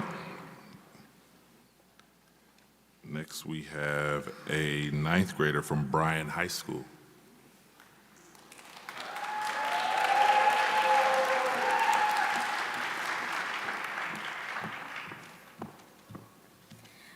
Hello, my name is Maisie Sales. I'm a freshman at Bryan High School, and I will be doing a speech about the Roe v. Wade overturn. On June 24th, 2022, Supreme Court Justices Samuel Alito Jr., Clarence Thomas, Neil Gorsuch, Brett Kavanaugh, and Amy Barrett voted to overturn Roe v. Wade, effectively dismissing a law that was only 43 years old and protected the reproductive rights of all women in the United States. As some of you may remember, it came out around this time that there was a 10-year-old girl seeking an abortion in Ohio. Ohio Representative Jim Jordan abruptly responded to this news with a tweet reading, quote, "Another lie. Anyone surprised?" End quote. Then, on July 13th, a man was officially arrested and charged with the rape of said 10-year-old girl. Instead of apologizing for the words said by Jordan, he simply deleted his tweet and acted as if it never existed. I think current United States President Joe Biden summed this up nicely during a speech concerning the whole event. Quote, "She was forced to travel out of state to Indiana to seek to terminate the pregnancy and maybe save her life. 10 years old. 10 years old. Raped, 6 weeks pregnant, already traumatized, was forced to travel to another state. In a country of liberty and justice for all, we were quicker to dismiss this poor child who had already been betrayed by a man she thought she could trust than admit that maybe, just maybe, there will be consequences to the actions made on June 24th. Of course, this is a 1 in a million scenario, but if we were able to disregard such an extreme, what will we do when we have to dispute the mundane, such as an unhealthy potential living situation or a choice between the mother and the theoretical child? How did we get to a point where we are putting a clump of cells that doesn't even know what life is over a living, breathing human whose only mistake was being born with a uterus? Thomas Jefferson once said, "Erecting the wall of separation between church and state is absolutely essential in a free society." Many pro-life advocates dismiss the separation of church and state and say they are pro-life because of God. Churches that are supposed to love thy neighbor, no matter their beliefs, say you can't be Christian and pro-choice. Even with an issue as complex as this one, people still feel content letting an over 2,000-year-old book dictate their modern-day morals. These people are not pro-life. They are pro-birth. They fight this intense battle for an embryo without any plan for the children already in this world. The children that grow up in a country that has had 564 school shootings in the last 3 years. A country with 15.3% of our children below the poverty line. A country with 407,000 children in foster care due to the lack of families willing to take in a child. A country where 20% of high schoolers have seriously considered suicide and 7% have made an attempt. They have to grow up in a country where children as young as 3 years old are sold for sex approximately 20 to 30 times a day. Instead of trying to think of solutions for these very serious problems, we instead opt to take away a woman's right to choose. We are trying to take existing rights away when we should be giving more rights and justice to these existing children. This is no longer a solely political issue. This is not red versus blue. This is human rights. This is our mothers, our sisters, our daughters, our partners. This is over 50% of the US population. We are very lucky in America. We are allowed to speak against our government and stand up for ourselves without having to worry about life-threatening consequences. We have the unique opportunity to acknowledge and do something about this whole situation. We are a democracy, not a theocracy or an autocracy. It is our responsibility to vote for the people that will make this right. And we will continue to fight until this is corrected, and we ensure nothing like this will ever happen again. Actions have consequences, and it's time to reap what we've sown.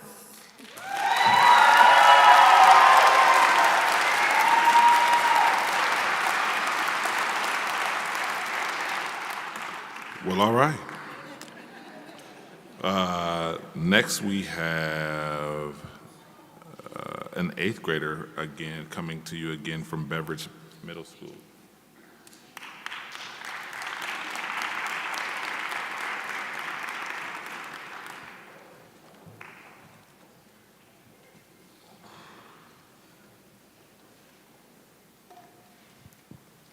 Good evening again, everyone. As you know, my name is Imagine Spencer, and I am an 8th grader at Beveridge Middle School, and it is with great pleasure that I have the opportunity to introduce myself. I would like to start this essay by saying that I am no activist. I'm just a 13-year-old girl with the voice and the will to use it. While there are many social and political issues negatively affecting our world and community, to include but not limited to the grossly disproportionate impacts of COVID-19 on Black, brown, and Native people, the long-standing disparities in health, education, and economic status, racial injustices, poverty and inequality, human trafficking, refugee crisis, gender inequality, LGBTQ+ rights, nationalism, and an overall human rights issue. Today in particular, I would like to shed light on one issue in specific, the Uyghur genocide. The ethnocide of the Uyghur people is an ongoing violation of human rights and crimes committed against humanity towards the Uyghur people perpetrated by the Chinese government. Uyghur people are the largest minority ethnic group in China's northwestern province of Xinjiang. Although they are the main target in this genocide, there are other groups being targeted, such as Kazakhs, Kyrgyz, and other Turkic Muslims. China is capturing the Uyghurs and performing attacks on them, like internment, forced abortion, forced sterilization, forced birth control, forced labor, torture, brainwashing, and even alleged rape. Human rights issues and human rights groups believe that China has detained more than 1 million Uyghurs against their will in what they call re-education camps. The U.S. is among several countries to accuse China of the genocide. So then you must ask yourself, how is it that an entire genocide could be occurring and chances are that you or the person sitting next to you has absolutely no idea? Genocide can be defined by international convention as the intent to destroy, in whole or in part, a national, ethnic, racial, or religious group. Analysis of data shows that more than 12% of the adult population of just one county were in a camp or prison years 2017 through 18. If applied to the country as a whole, this would mean that over 1.2 million Uyghur and other Turkic minority adults are in internment camps. This is the largest scale detention of ethnic or religious minorities since World War II. Experts estimate that since 2017, approximately 16,000 mosques have been razed or damaged, not to mention the hundreds of thousands of children who have been forcibly separated from their parents. In early December, the U.S. announced a diplomatic boycott of the 2022 Winter Olympics in Beijing, China. Yet, American athletes still competed in the Games. And as some have pointed out, the gesture was largely symbolic, as there was no action actually taken against China. You would think something of such high stature as a genocide would be a more widespread topic of discussion, a more prevalent media topic. So in conclusion, simply put, the Uyghur genocide must be stopped. In honor of MLK Day, I'd like to note that there is no other figure more closely identified with the fight to achieve equal rights for all than Dr. King himself. So we should take this day as a sign to do our part to further advance Dr. King's mission and dream of achieving freedom for the Uyghurs and for all. Thank you all. Happy MLK Day.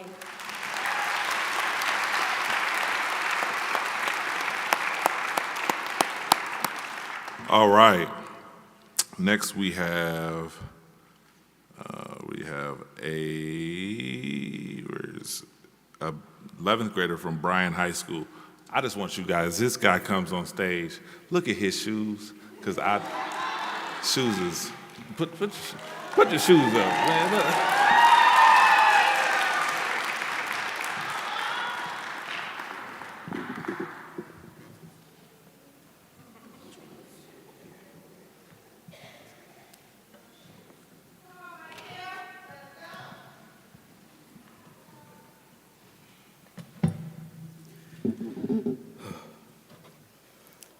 Hello, everyone. My name is Michael Thomas, and I am a junior at Bryan High School.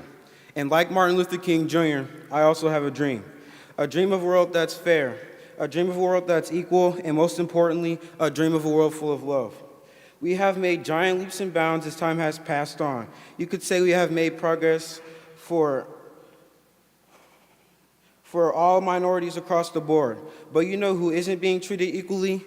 You know a group of people still to this day, right in front of our eyes, are being treated like trash, like scum, like monsters with no souls. Guess. I'm talking about prisoners. Still to this day, especially in America, prisoners are treated like they aren't human beings, like they're monsters born without a soul or feelings, like they were born like they weren't born human like anyone else. They are thrown in jail, stripped of all their rights, and sometimes left to just rot there. Yes, most of the time prisoners are there for a reason, but they are treated far too severely. They are already stripped of all their rights and thrown into a cell with absolutely nothing to do. That's supposed to be the punishment, but instead their names are tarnished, they're treated like something you step over walking on the sidewalk, and only given the essential things that are needed to survive, and most times not even that. People who need medical care, help managing their disabilities, mental health, addiction treatment, and even suicide prevention are ignored, denied care, and just left there to experience trauma like no other. No human should experience day by day, week by week, year by year, until they either eventually end their lives or miraculously make it out of that dreadful and unbearable place. And those who experience these harsh conditions and mistreatments are highly likely to return to society physically shattered and in poor or worse state of physical and mental health than when they entered. Plus, it would be much harder for them to find a job, nor would they be able to vote. So even after they do their extremely ridiculous prison sentences, after they get out and have to repeat the process of finding out how to survive on their own, but this time with far less opportunities. Our prisons are very overcrowded. The United States has the highest prison and jail population, and on top of that, the highest incarceration rate in the world. We have by far one of, if not the worst prison systems in the whole entire world, but it's the land of the free, right? I say we take a page out of Sweden's book. Prisons in Sweden are rehabilitative and designed to treat prisoners as people with psychological needs that need to be taken care of. Prison workers aren't just there to guard the prison, they are there to fill the role of an enforcer and a social worker. Our role is not to punish, the punishment is the prison sentence.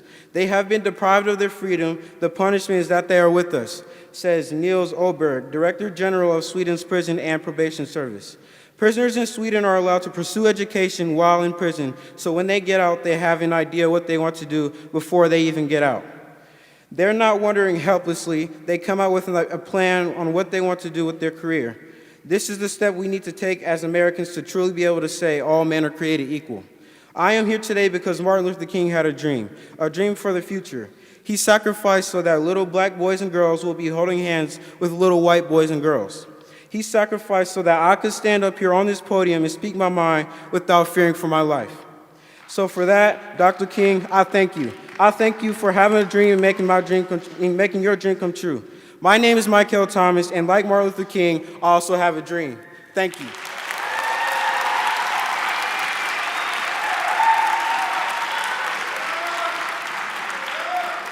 All right. We got another young man who has better fashion sense than I do. His shoes are way better than mine.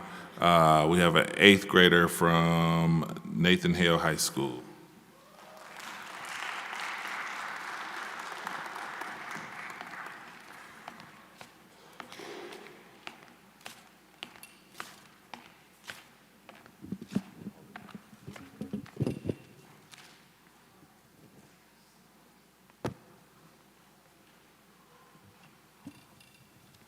Back again.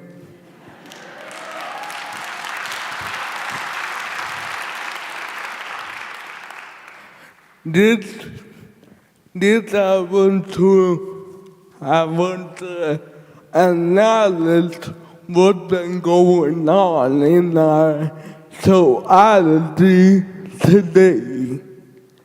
So this poem is called Don't Consider the Game Life.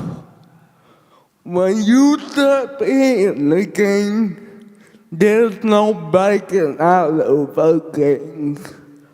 Many of us been around games all our lives, but you still want a clear understanding. But what do you know? It's the fact that guns are included in the game. What do you do? What do you know is your victims and your victims' mother heartbreaking? You know that sound of you coming through with your promises in the game. You know how to fill your heart with joy and leave your mother clueless, doesn't? You think you such lame, but you're suicide. You wake up thinking it's going to be a day rejoicing in the game, but every day is a day of killing, of harassment. Someone know what I'm talking about. You're not a top dog, but to feed the top dog. You don't know if it's going to bite. You think he's not capable of biting you because you feed him, but he is. You don't know who to trust. You don't know who's going to defend you. A gang is about killing. Even the gang members, even your fellow gang members that's supposed to be your homeboy. We protest much harder than you do when it comes to gun control. When those are unleashed, they're focusing on the target, not the left, not the mother's heartbreak, not the father's heartbreak. It's time that we realize that there are mothers, fathers, brothers, sisters crying over losing their child. No parents should have to bury their own child. There are police officers that can't tell that broken-hearted woman, broken-hearted man, broken-hearted sister, brother, friend, any good news about the killer. It's eating them alive. We must do better because the God-fearing people are going to jail because they were dealing with the non-fearing people. Every time there's a shooting, that's it. Every time there's kidnapping, that's hate. Every time there's a cold-hearted gang member running from the law, you know that's for hate. Anybody know what I'm talking about?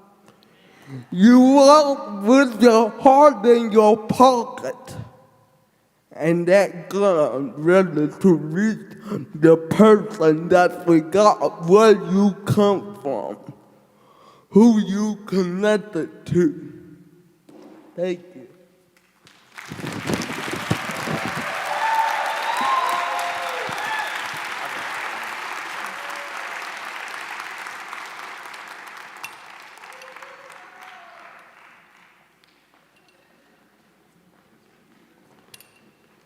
We know where his family's at. I heard it. All right. Last but not least, in the spoken word category, we have a 12th grader from Bryan High School.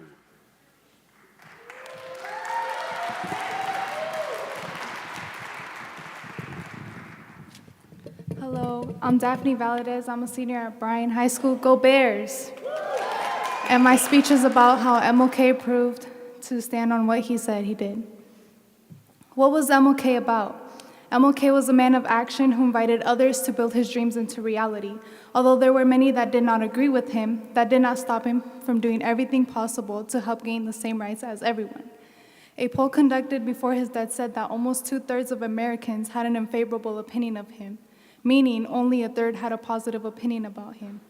Why did so many people oppose him, especially since he's so widely viewed as a saint now? MLK promised the unalienable rights of life, liberty, and the pursuit of happiness. From the start of his involvement into civil rights to the end of his death, he fought for the rights. Dr. King wrote a lengthy essay about the responsibility of fighting for injustice with nonviolent tactics.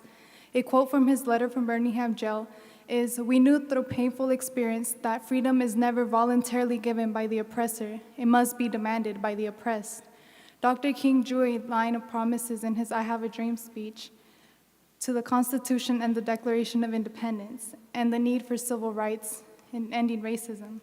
One way Dr. King demonstrated his nonviolent tactics was with the Children's March. Although he wasn't there for it, his initiative inspired others. Black school children took the baton from King and put their own health and safety on the line for their freedom. The authoritarian police released dogs to bite and tackle these kids and fired hoses on them. Not only were they involving children, but they were getting the adults to do what was right. The impact of this was that they didn't use weapons, but instead they used cameras to expose what was going on to the rest of the world. Dr. King was aware that he was a target and that he could potentially get killed, but he continued to do the work. He led a march from Selma all the way to Montgomery, and this fight led them to the victory of getting President Johnson to signing the Voting Rights Act of 1965. In contrast, many politicians say things that sound good, but won't stand on it when the time comes.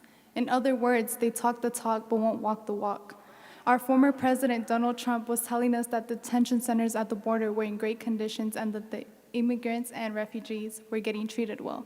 I doubt that these centers would get described as nightmarish by people who were there if they weren't that bad.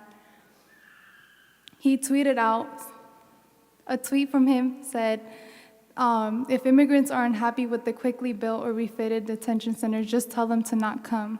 He also said that border patrols were doing a great job with them and that they weren't doctors or nurses.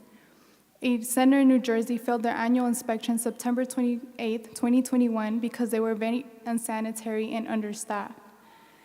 They weren't even getting adequate food or water, according to the ACLU News. Another example we can address is Don Bacon, Nebraska congressman, who talks about being fair and not so rude, yet supported the Omaha Firefighters Union after sexually harassing and punching a black woman, whispering white power in her ear. Don Bacon also said an endorsement from Steve King was a white supremacist was a tremendous honor, and praised King's strong moral courage. Unlike these politicians, they tie their words to the Constitution and the Declaration of Independence, but won't stand on it with their actions. Unlike these examples, MLK proved to stand on what he did and followed through with his actions. The march from Selma was unsuccessful the first time, but that just helped them the second time to stand stronger, and this time with more people supporting them. It's time we start abiding with what we say and follow through with our actions. As MLK said, life's more persistent and urgent question is, what are you doing for others? Thank you.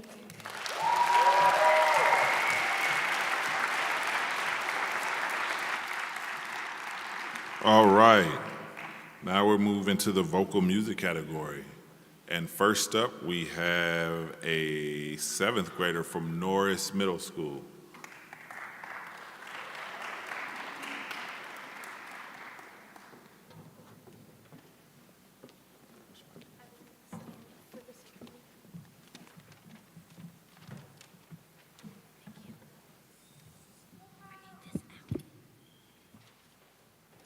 Hello, everybody. My name is Kyle Carter, and as was just said, I go to Norris Middle School. I am in 7th grade, and I am singing a song that I have written myself. And here we go. No background music, just a cappella. I love the girls, gays, guys, and even the boys. I wanna see all up in the clouds. Perk up your lips and sit still. Quit moving. Let me put on a dress to let them guess who I am. Maybe I'm a girl, maybe I'm a boy, maybe I'm both, or even they say to be perfect, to be prim, to get my hair done and nails fixed, but no, I wanna play in the mud and get a little frickin', play in the sun and have a little fun. Get the girls, get the guys. I wanna be like the girls, the boys, and the gays. They have their own ways. The starships in the sky, I just wanna fly. They're so pretty, handsome, perfect, and everything in a dream. I wanna get them, I wanna get them. Oh, their soft hair, soft lips, soft skin.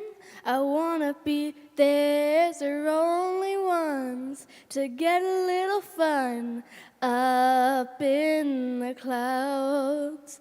I wanna play in the sun and have a little fun. Get the girls, get the guys.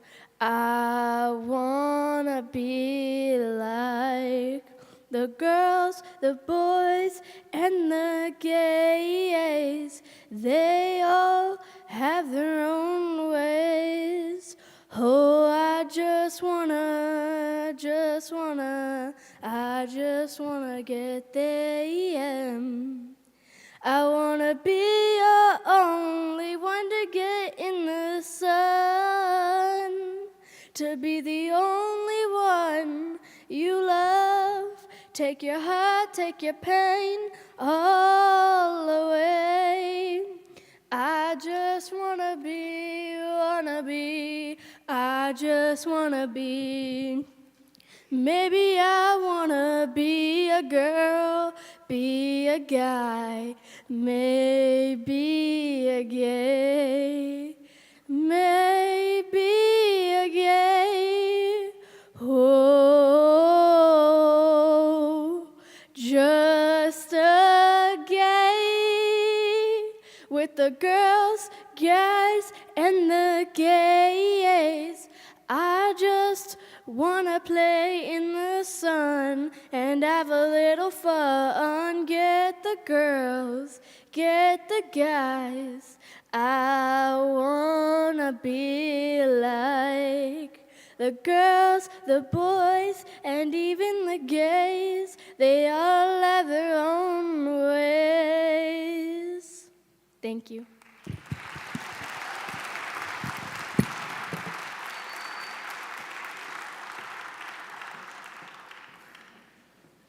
All right, now we have a 7th grader from Buffett Middle School.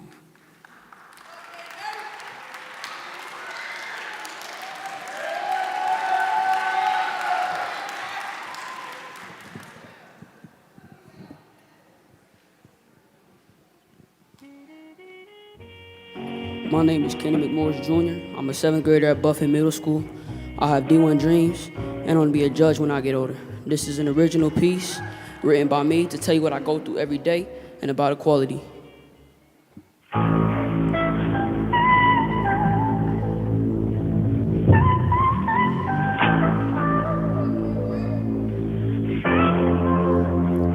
I have a dream that people will see me for who I am because of my character, not cause I'm a black man. Why do people still make others feel less than? I know that everything I'm not made me who I am. Mom taught me that no one can take away my mind. And in school and basketball, I started to grind. My dad taught me some valuable lessons. Shout out to Pops, but tell me why my kind keeps getting killed by the cops. Rest in peace to George Floyd. It's sad to see him go. And that's an example of society at its role. I close my eyes and pray to the Lord every night that everyone will be equal, whether black or white. MLK died to see all race united, but he didn't die to see all these people fighting. I believe we should get rid of the N-word. Our ancestors died for freedom, but yet it's still hurt. I have a dream that people will see me for who I am because of my character, not cause I'm a black man. Why do people still make others feel less than? I know that everything I'm not made me who I am. Teachers form opinions about me before they get to know me. So now I got a point to prove. Ain't that some baloney? And this for every kid in the world. MLK wanted equal with all the black boys and girls. Said the thing I hate the most is being accused without a reason. If I'm being falsely punished, then what's the meaning? Some people are in jail and they shouldn't be right now. They were arrested by the cops without a when, why, or how. Black means bad and white means good. That's not true. That's why I put my trust into you, that everyone will be treated the same and that everyone's equal at the end of the day. I have a dream that people will see me for who I am because of my character, not cause I'm a black man. Why do people still make others feel less than? I know that everything I'm not made me who I am. Hey, cut the beat. Tengo un sueño que la gente me vea por lo que soy, porque mi carácter, no porque soy un hombre negro, porque la gente hace que los demás se sienten menos y sabe que todo lo que menos soy me hizo ser quien soy. That's why my brown brothers and sisters, I see you too. True peace isn't merely the absence of tension, it is the presence of justice. A wise man once said.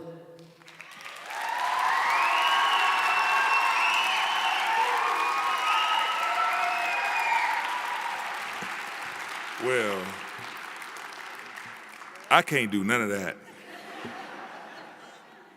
And I've been trying to speak Spanish for 6-7 years, and he just got up there and did that. All right.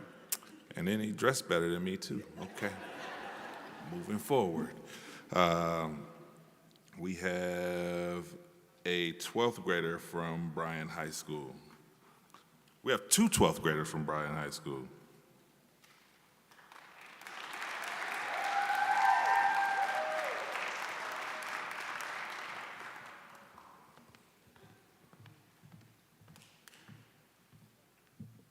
Hey, we're from Bryan High School. Go Bears. I'm Raquel Burden.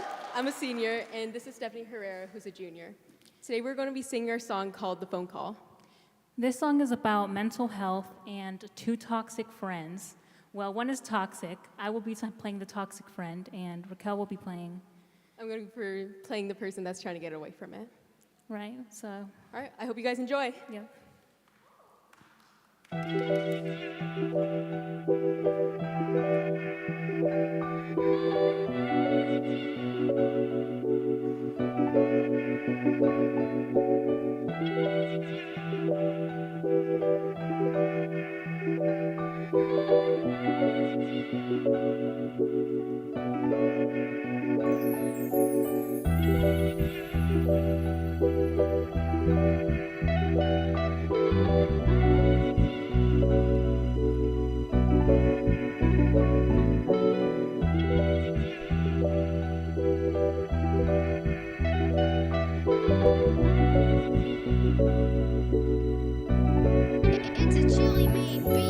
Lately, I feel like I'm drowning, surrounded thoughts flooding my head till I can swim. Called my phone and I've been busy. Don't wanna talk while you hurt me. Don't be surprised when I leave. I know what you're feeling, twisted words, different meanings. Check my phone, so alone. Thought we were family, abandoned, no home. Suicidal thoughts on display, changing the tone. My battle to fight solo. Lately I've been feeling so low, getting rid of me just for shows. Your dramatic episodes, flipping through the channels. It's more than I can handle. Different person every day. No matter what I say, we argue. Wasn't always this way. What are we turning into? Insincerity in every apology. You're only really sorry when I threaten to leave. I don't know you anything.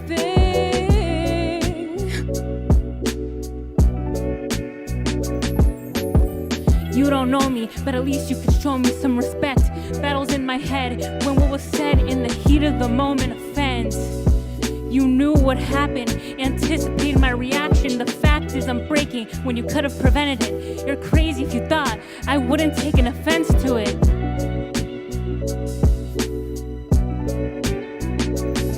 Switching up daily, you love me, you hate me. How can I keep up when your mind keeps on changing? My patience can't believe that I stayed.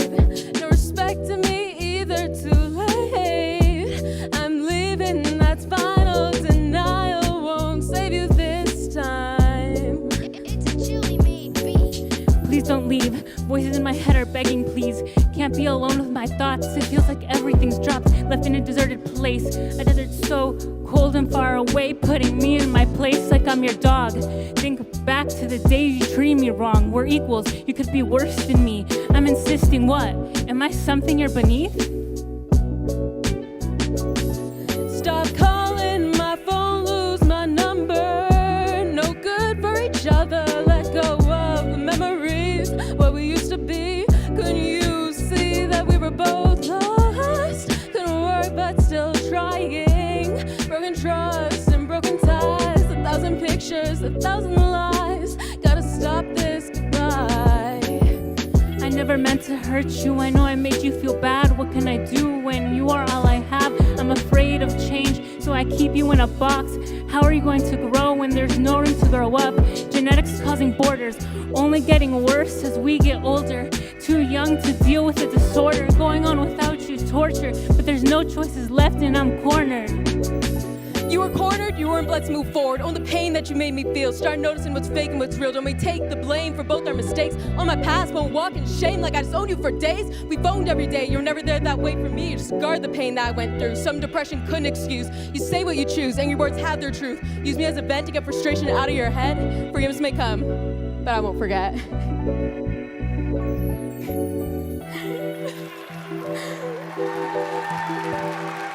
Thank you guys. Thanks so much.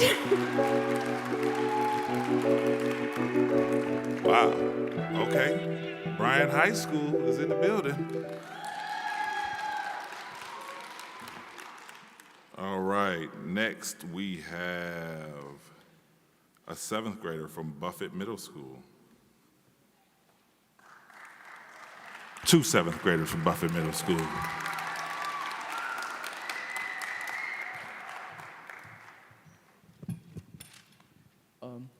I'm a 7th grader from Buffett Middle School. I'm Cooper Kraut, and I'm a 7th grader from Buffett Middle School, and I'm Malik Cunningham.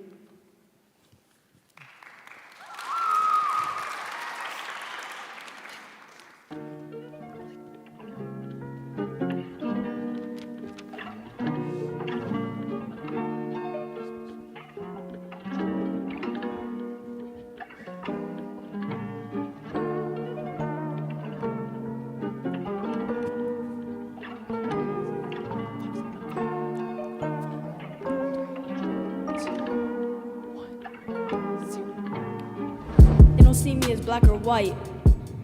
When I make some light in my life, they say, oh, you're not right. Now my skin is a fright to the eye when they perceive from what they see, like I'm just tiny little me. I used to be called Lil White Boy No. Honestly, it made me feel like my home ain't home. But honestly, I always knew that everyone's a human. Yeah, me and you. I look white, but I grew up in the hood. Out past 9, streets are no good. I used to think of booms when I heard the fireworks. I used to think of fireworks when I heard the booms. And think of races when I heard the tire skirt. But I look back now, remember what I say. Everyone's the same, regardless of their race. Really, I'm just human. They only focus on my relations to other nations. Don't notice I'm biracial. They think I'm black or white. But really, I don't know. I don't break. They make me mad when they think or accuse me for things I never do.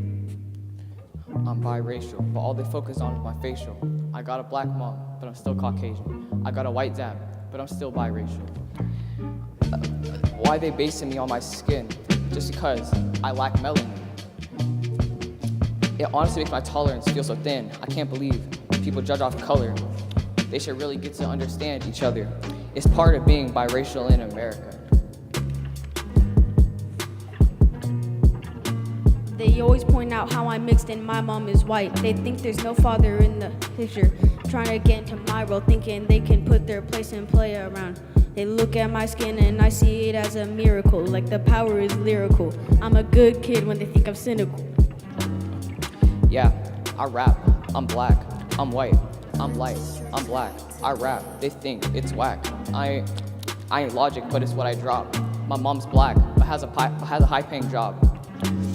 If you're black or blue, just know you can change society because the world's ethnicity is a variety.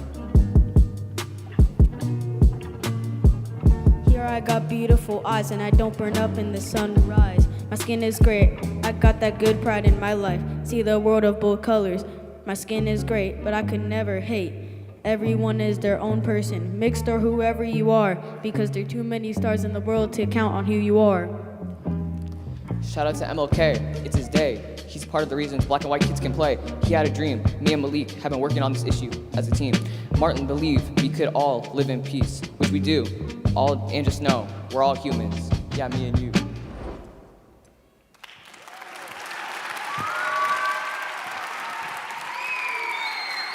All right. They know how to put the microphone back and everything. Good job, fellas. All right. Moving on, we have a 11th grader returning to the stage from Benson High School.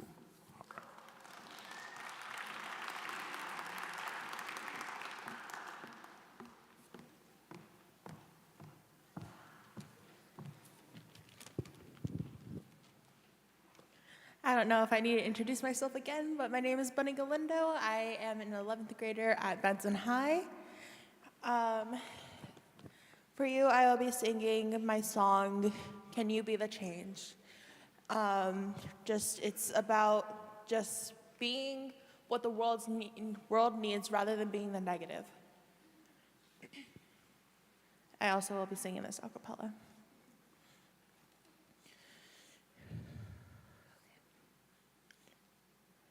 In a world full of darkness, can you be the light? In a world full of hate, can you be the light? In a world full of darkness and hate, can you be the change we need? Can you bring the peace? Can you change their minds? Can you make them see change? In a world full of sorrow, can you be the joy? In a world full of violence, can you be the peace? In a world full of sorrow and violence, can you be the change? Can you be the peace? Can you change their minds? Can you make them see that the world has to make a change? We've got to make a change. Let them see that we are what the world needs. Let them see that we are strong together. Can you bring the peace? Can you change their minds? Can you make them see that the world has to make a change?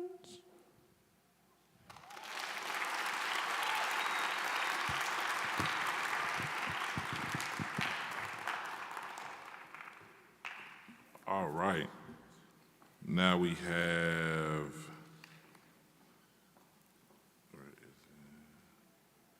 a 12th grader from Central High School.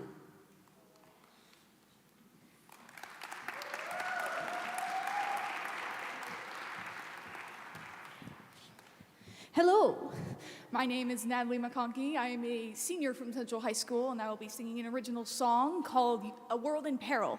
The verses in the song range from talking about school shootings, global warming, and abortion rights.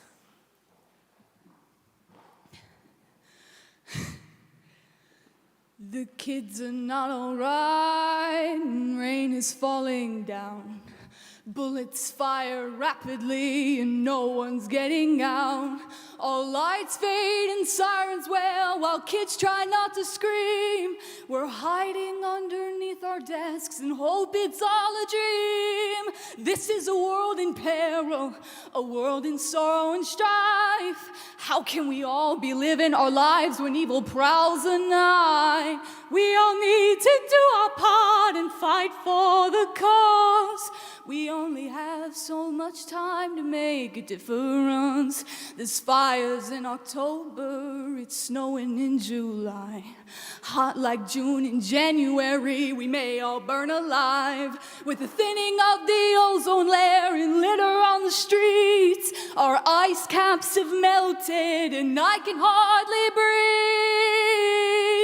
breathe. This is a world in peril, a world in sorrow and strife. How can we all be living our lives when evil prowls the night? We all need to do our part and fight for the cause. We only have so much time to make a difference. And she had to live and breathe with the pain of keeping a child she didn't want to gain, and she can't get help to erase it, or she'd get thrown in jail. How'd you feel if you were in her shoes, got raped, abused, accused, and used? Out of all the things that she's been through, and she can't have the right to choose. This is a world in peril, a world in sorrow and strife.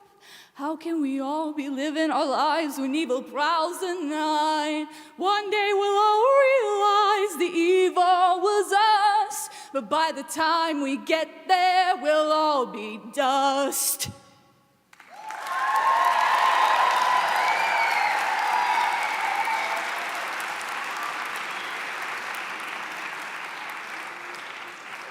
All right, all right, all right. Okay. Next up, let's see, there we go. Got somebody using a keyboard.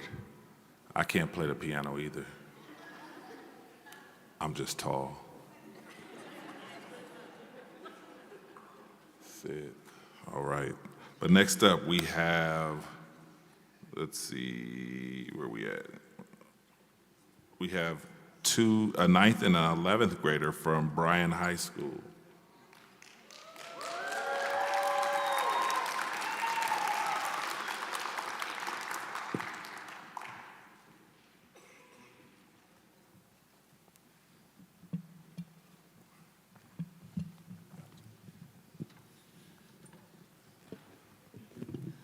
Hello, my name is Bernadine, and that is my brother Bernard. I'm in 9th grade, and he's in 11th grade. And we're from Bryan High School. Go Bears! The song we're going to be singing today is called "The Feeling of Hurt," and part of this song is sung in our language called Swahili, but it's going to be translated up there on the PowerPoint. Thank you.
Why can't just talk? Why gotta catch a case? Why can't they calendar this world feel safe?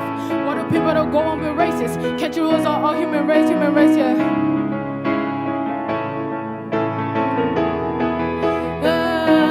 Hands in the air, hands in the air, hands in the air, hands in the air, hands in the air, hands in the air, hands in the air, hands in the air, hands in the air, hands in the air, hands in the air, hands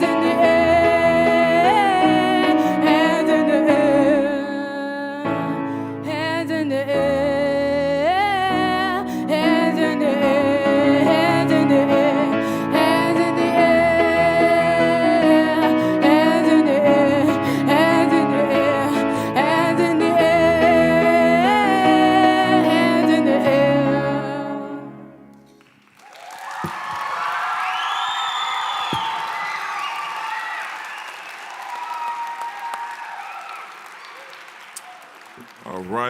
All right.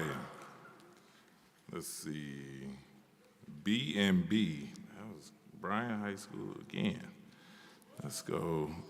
Now we are going to transition to our dance, our last and final category, the dance category. We have, first up, we have a 12th grader from Northwest High School. Oh, I see we got some Huskies in the building.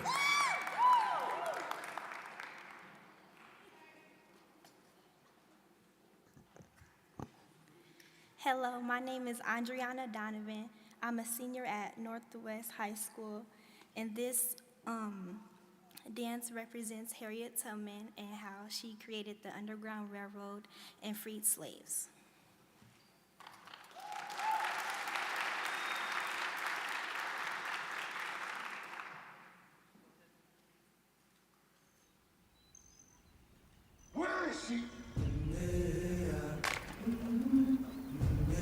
on back, peaceful. Whoa, easy now. I'm gonna be free or die. I've been walking with my face turned to the sun.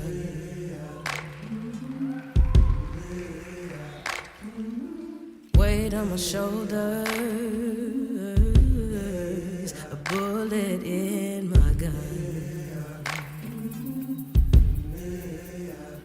Oh, I got eyes in the back of my head, just in case I have to run. I do what I can when I can, while I can for my people. While the clouds roll back and the stars fill the night, that's when I'm gonna stand up, take my people with me. Together we are going to a brand new home, far across the river. Can you hear freedom calling, calling me to answer? Gonna keep on keeping on. I can feel it in my bones. You have made it 100 miles to freedom. Would you like to pick a new name to mark your freedom? Harriet Tubman. Early in the morning, before the sun begins to shine, we're gonna start moving towards that separating line. I'm wading through muddy waters. You know I got a made up mind, and I don't mind if I lose any blood on the way to salvation. And I fight with the strength that I got until I die. So I'm gonna stand up, take my people with me. Together we are going to a brand new home, far across the river. Can you hear freedom calling, calling me to answer? Gonna keep on keeping on. Harriet, welcome to the Underground Railroad. And I know what's around the bend might be hard to face 'cause I'm alone, and I just might fail, but Lord knows I'll try. Shine stars fit on the sky. Stand up, take my people with me. Together we are going to a brand new home, far across the river. Can you hear freedom calling, calling me to answer? Gonna keep on keeping on. I'm gonna stand up, take my people with me. Together we are going to a brand new home, far across the river.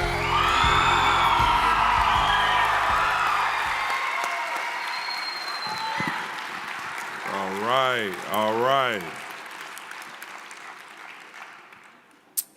Okay, Huskies. Next, we have a 10th grader from Central High School.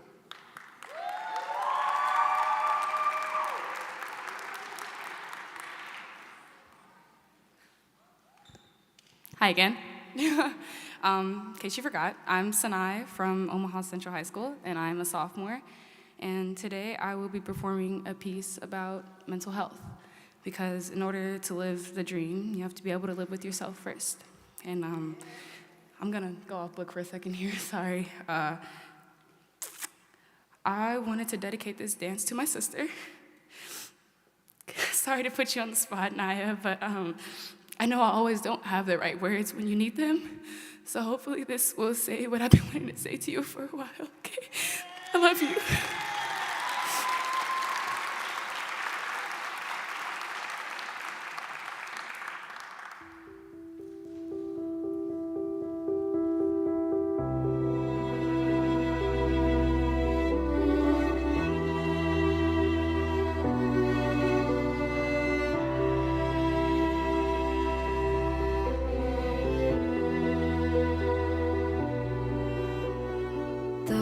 found a way.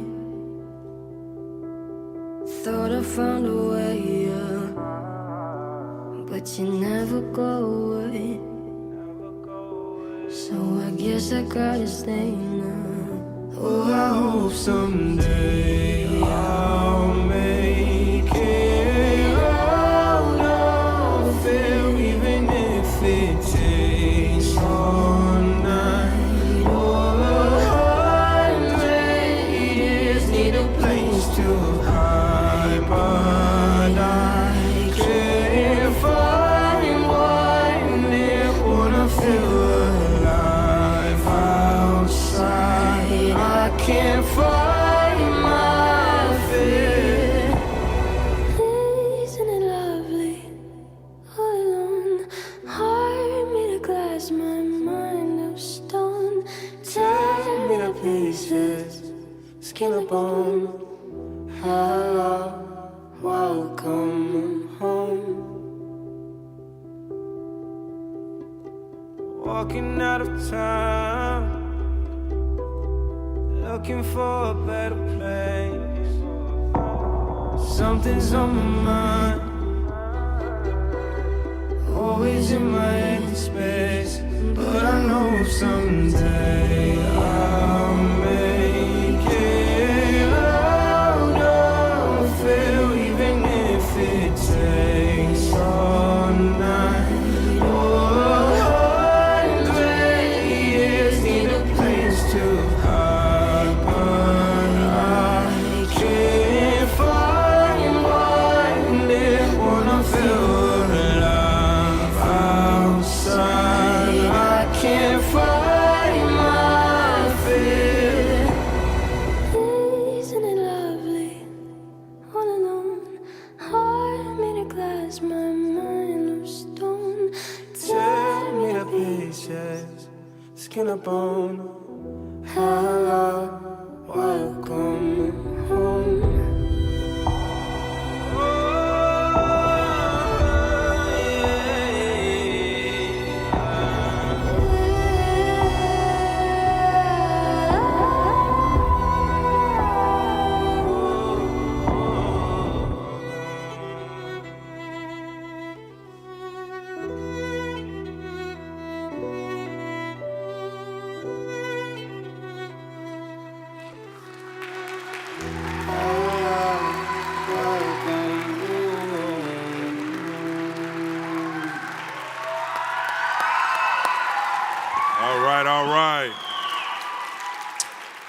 All right. And our last contestant of the evening, last but not least, we have a 12th grader from Bryan High School.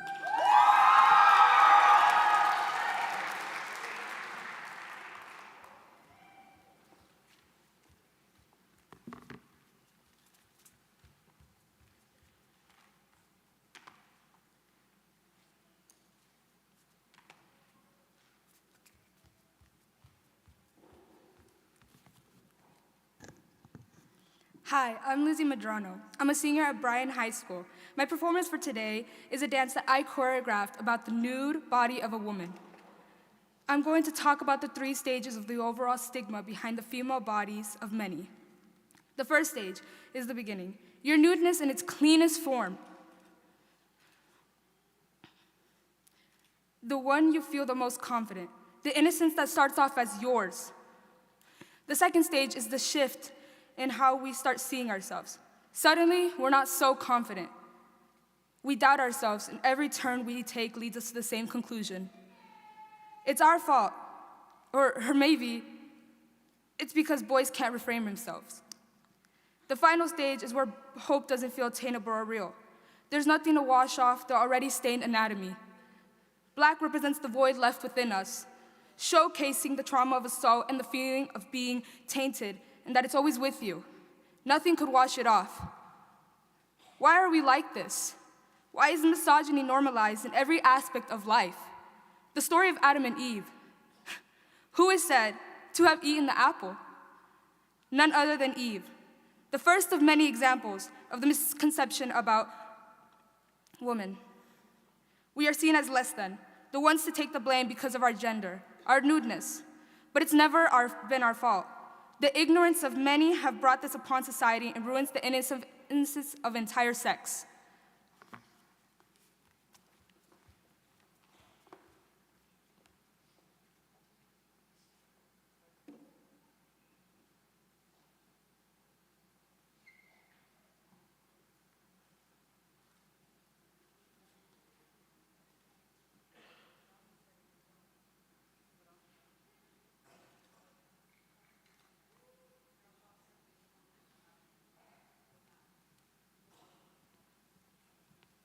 We have a tad bit of technical difficulties with the audio.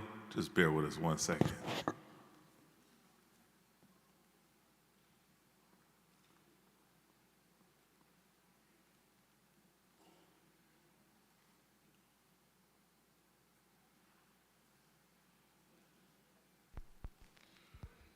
Why you think about nude? Cause you feel so rude.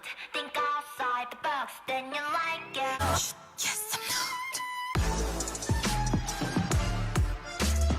Nude. Yes, I'm nude. Nude.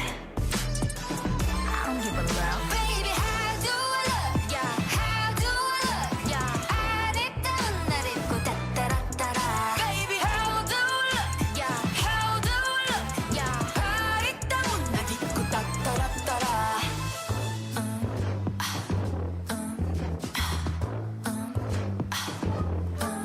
Yes, I'm nude.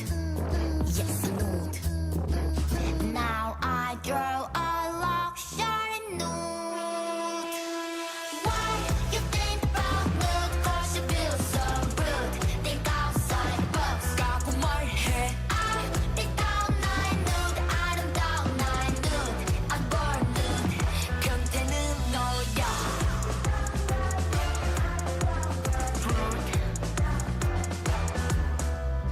Nude.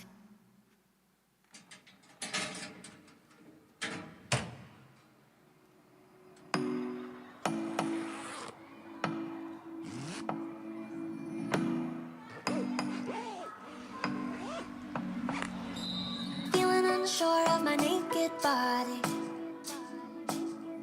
Stand back, watch it taking shape. Wondering why I don't look like Barbie. They say boys like girls with a tiny waist. Instead of making me feel bad for the body I got, just teach him to keep it in his pants and tell him to stop. Saying it's my fault, cause I put icing on top. Now the boys wanna taste of the strawberry shortcake. That's my bad, no one told them not to grab. Now the boys wanna taste of the strawberry shortcake.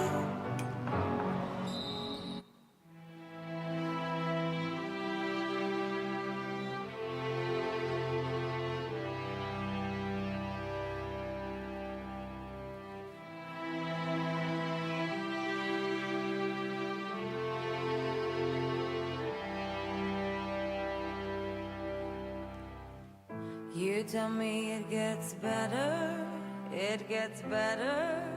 in time. You say I pull myself together, pull it together, you'll be fine. Tell me what the hell do you know? What do you know? Tell me how the hell could you know? How could you know? Till it happens to you, you don't know how it feels. You tell me hold your head up and be strong.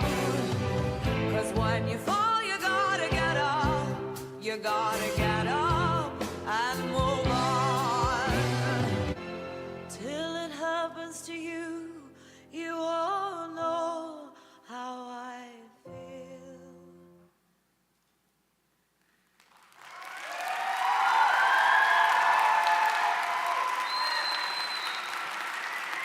All right, all right.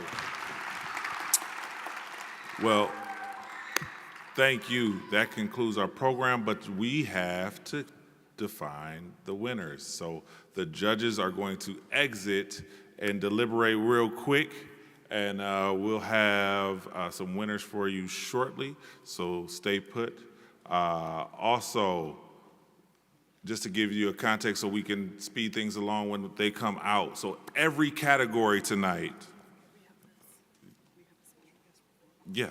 so every category tonight. So if you guys have your programs, all 8 categories, there will be except for one, there will be a first place, second place, and third place. And the first place winner is going to get $600.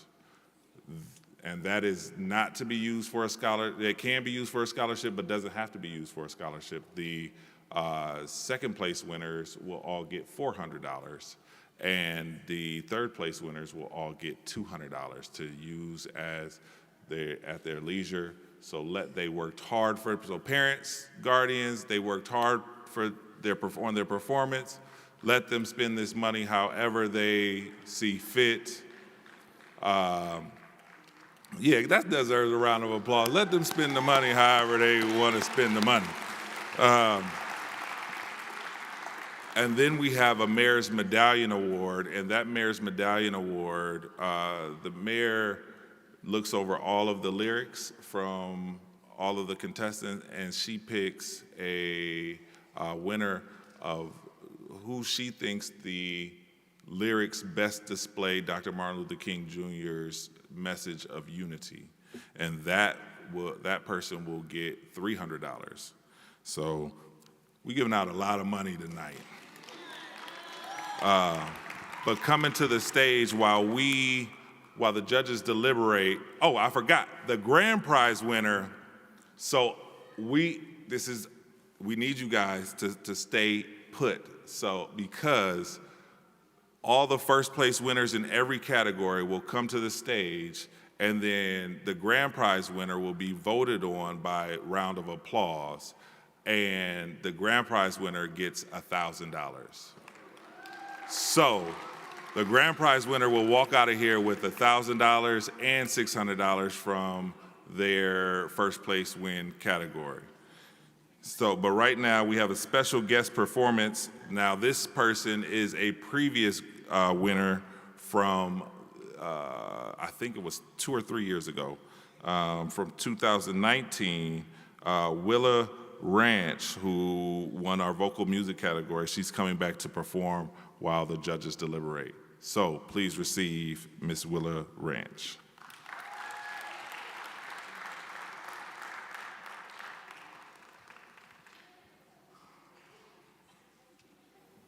Hello. How's everybody doing tonight? You've probably cried, you've probably laughed at some beautiful and amazing performances and been taking on a ride of awesomeness. I participated in the first annual Living the Dream competition in 2019, and I sang in the vocal music category. And I've always had a passion for writing music, and then specifically starting to write music about things that mattered to not only me, but should matter to everybody. So I've got one song for you all tonight. I wrote this song the day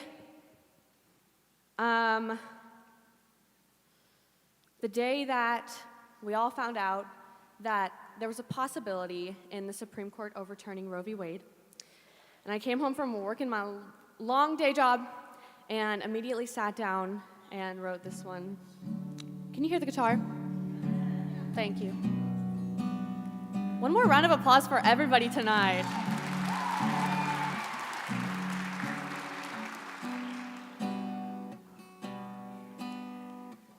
She didn't ask to be beautiful.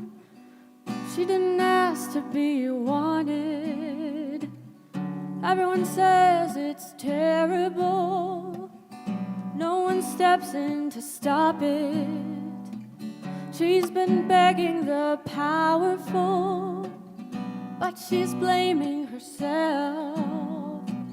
She didn't ask to be beautiful, just her tears to be felt. Is it too much to ask? Is it too much to ask? Is it too much to ask for cents on the dollar, for pieces of our bodies to be our own?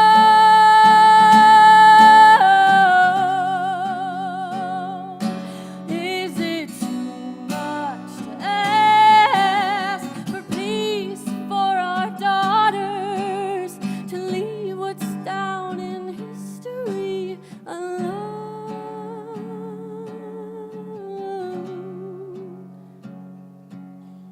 Guess it's too much to ask. Was it too much to ask?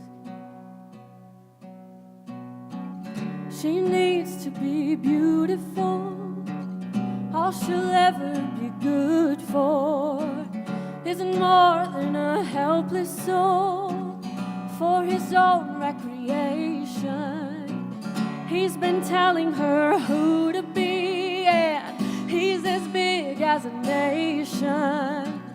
Who let Mr. Billionaire write the laws of women? Is it too much to ask? Is it too much to ask?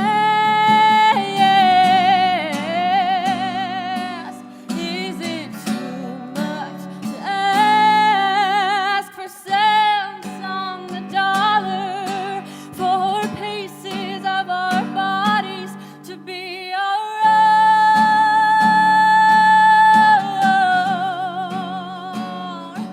Is it too much to ask for peace for our daughters, to leave what's down in history alone?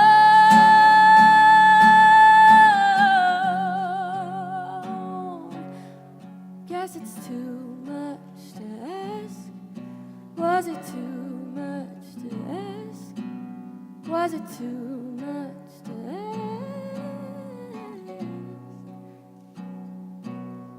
Guess it's too much to ask.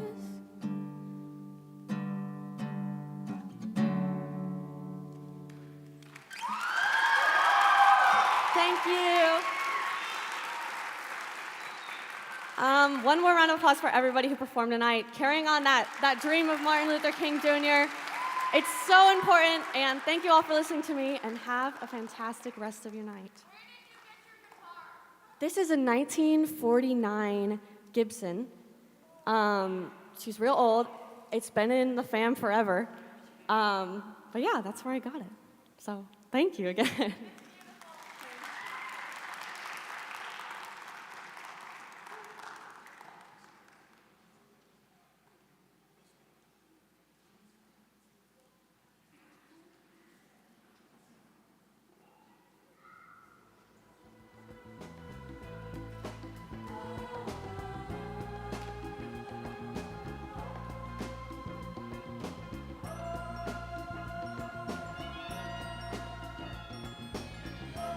Hey baby, what you no good? I'm just getting back, but you knew I would. War is hell. When will it end? When will people start getting together again? Are things really getting better? Like the All right. We have some winners. We have some winners. But while it's coming, I'm going to move the trophies up front.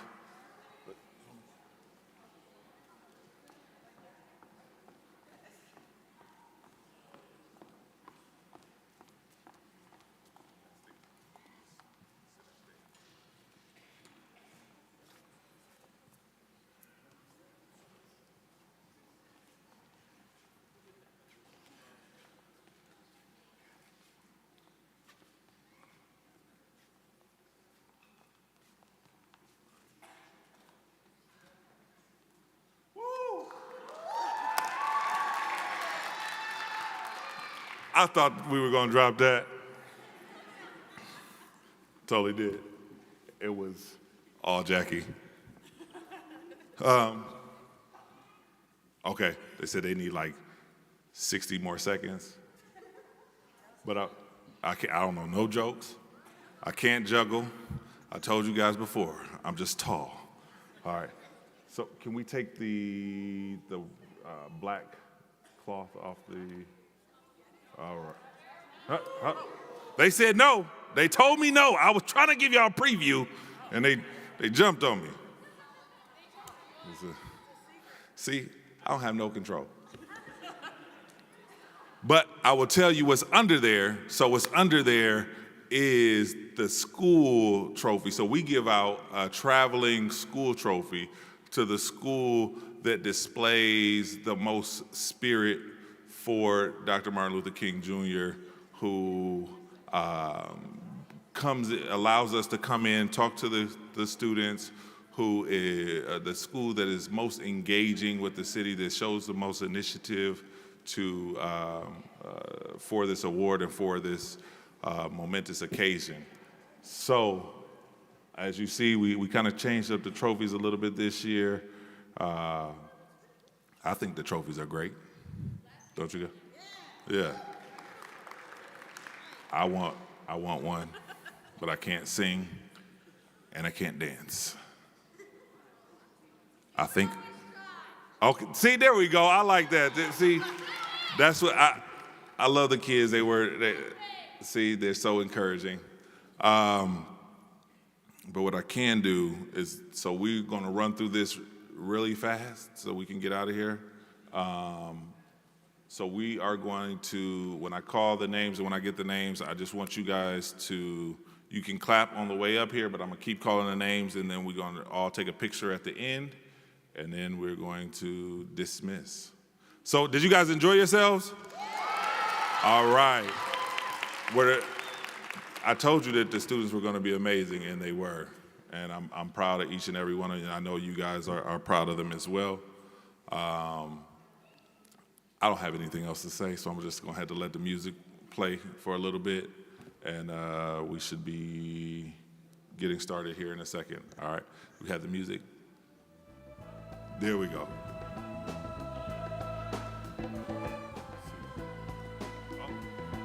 The judges are coming to their seats. That means great job, judges.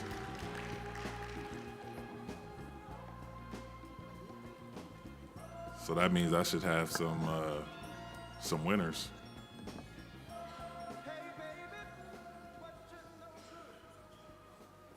Okay. I shall return. When will it end? When will people start getting together again? Are things really getting better? Like the newspaper said. All right. Here we go. So, for the first category, poetry category, anti-racism, in third place, so when you hear your name, come on up. Sade Dahl, third place. Second place, Sinai. And in first place, Caliciana Perry. All right. Moving right along to the spoken word category, Living the Dream, we have in third place, Raylyn Barton. Second place, Imagine. And in first place, Cairo Gatsby. I don't know why I said it like that. It just sounds good. All right. Thank you. And, okay, I need to pause, take a pause. First of all, I got to thank, my staff from Human Rights and Relations, are you guys in the building? I know some of them are out here, some of them are in the back. I have Kat, my assistant. I need her to just, you guys to clap for her. She has been amazing. She makes all of this go. And then I have Nydia down front. She's my other assistant. She's awesome. I I couldn't do this without them. I'm not that organized. They're great. All right, moving on along. Had to get that out your way. You guys are awesome. So I left out in the poetry category, positive peer culture. We have in third place, Bunny Galindo. Second place, Stephanie Gomez. And in first place, Ma J.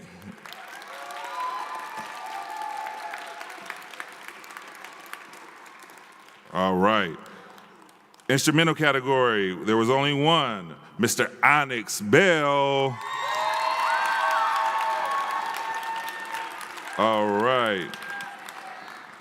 In the spoken word, reaching one's potential, in third place we have Maisie. Second place, Cairo. I don't know, I just like saying his name like that. And in first place, Anna Conway.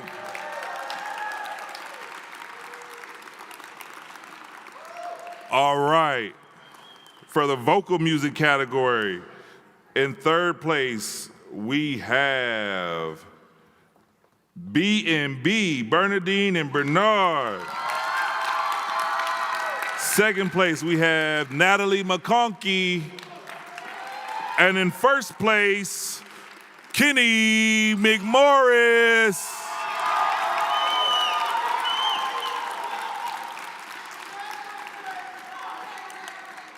All right, and in the dance category, we have in third place, Sinai.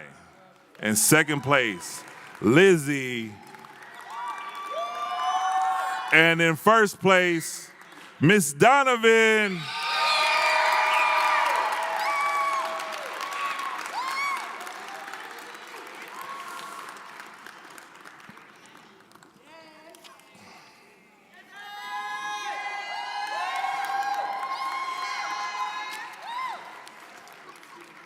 All right.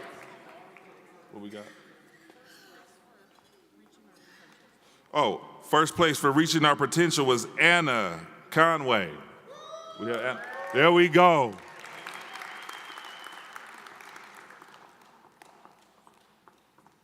Let's do that. Okay, I think we got it. Huh? Second place was Cairo for reaching our potential. There we go. All right. There we go.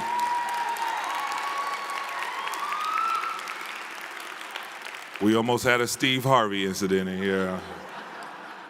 All right. Got it. I'm glad we got it together.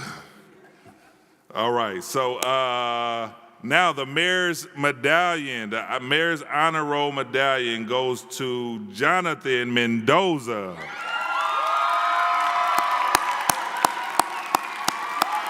Great job, great job. Okay. Now I need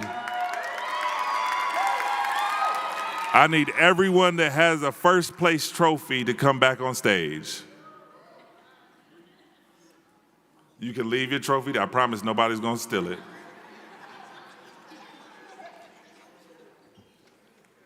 They're gonna sleep with that tonight.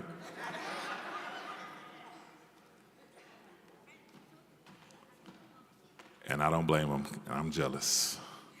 Okay, so these are all the first place winners. Give them a round of applause. All right, so I'm gonna try to do this as briskly and swiftly as possible. So I just need a round of applause. This is for the grand prize. Clap if they all did a great job.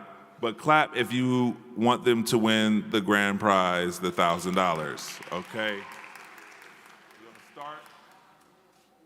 Here.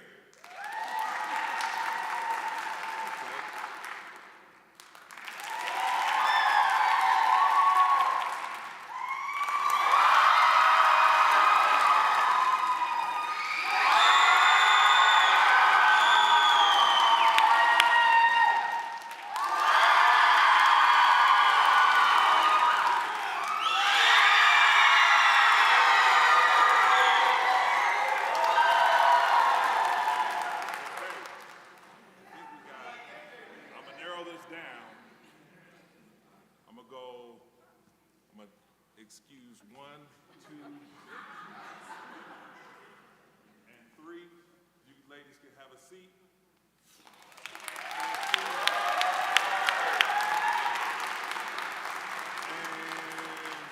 So only clap if you want the person to win the grand prize.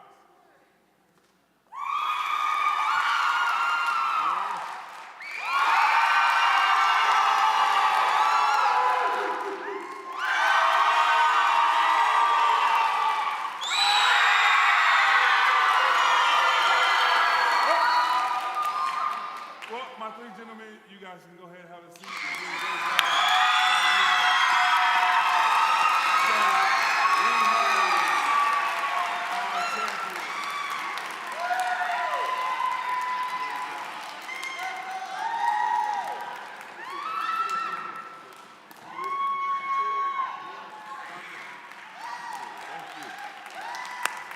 All right. Now, I'm gonna let you go ahead and unveil the big trophy. All right. So that is the school traveling trophy, and this year's trophy goes to Bryan High School. Can I get Mr. Clausen and the principal from Bryan High School to come up and receive this trophy?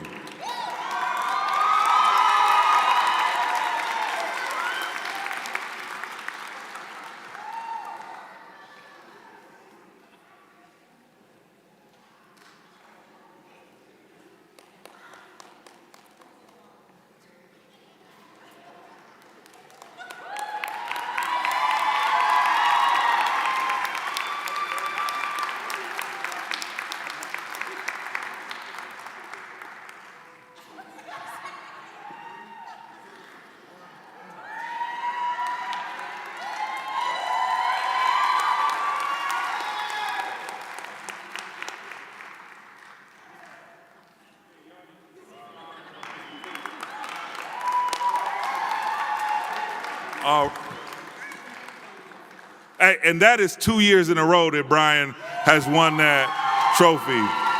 So all my other schools in surrounding areas, tell them to step it up, because Bryan is coming hard again next year, and they need some competition. All right. At this time, I really appreciate you guys for coming out and supporting this great event. I really appreciate it. Thank you. God bless and good night.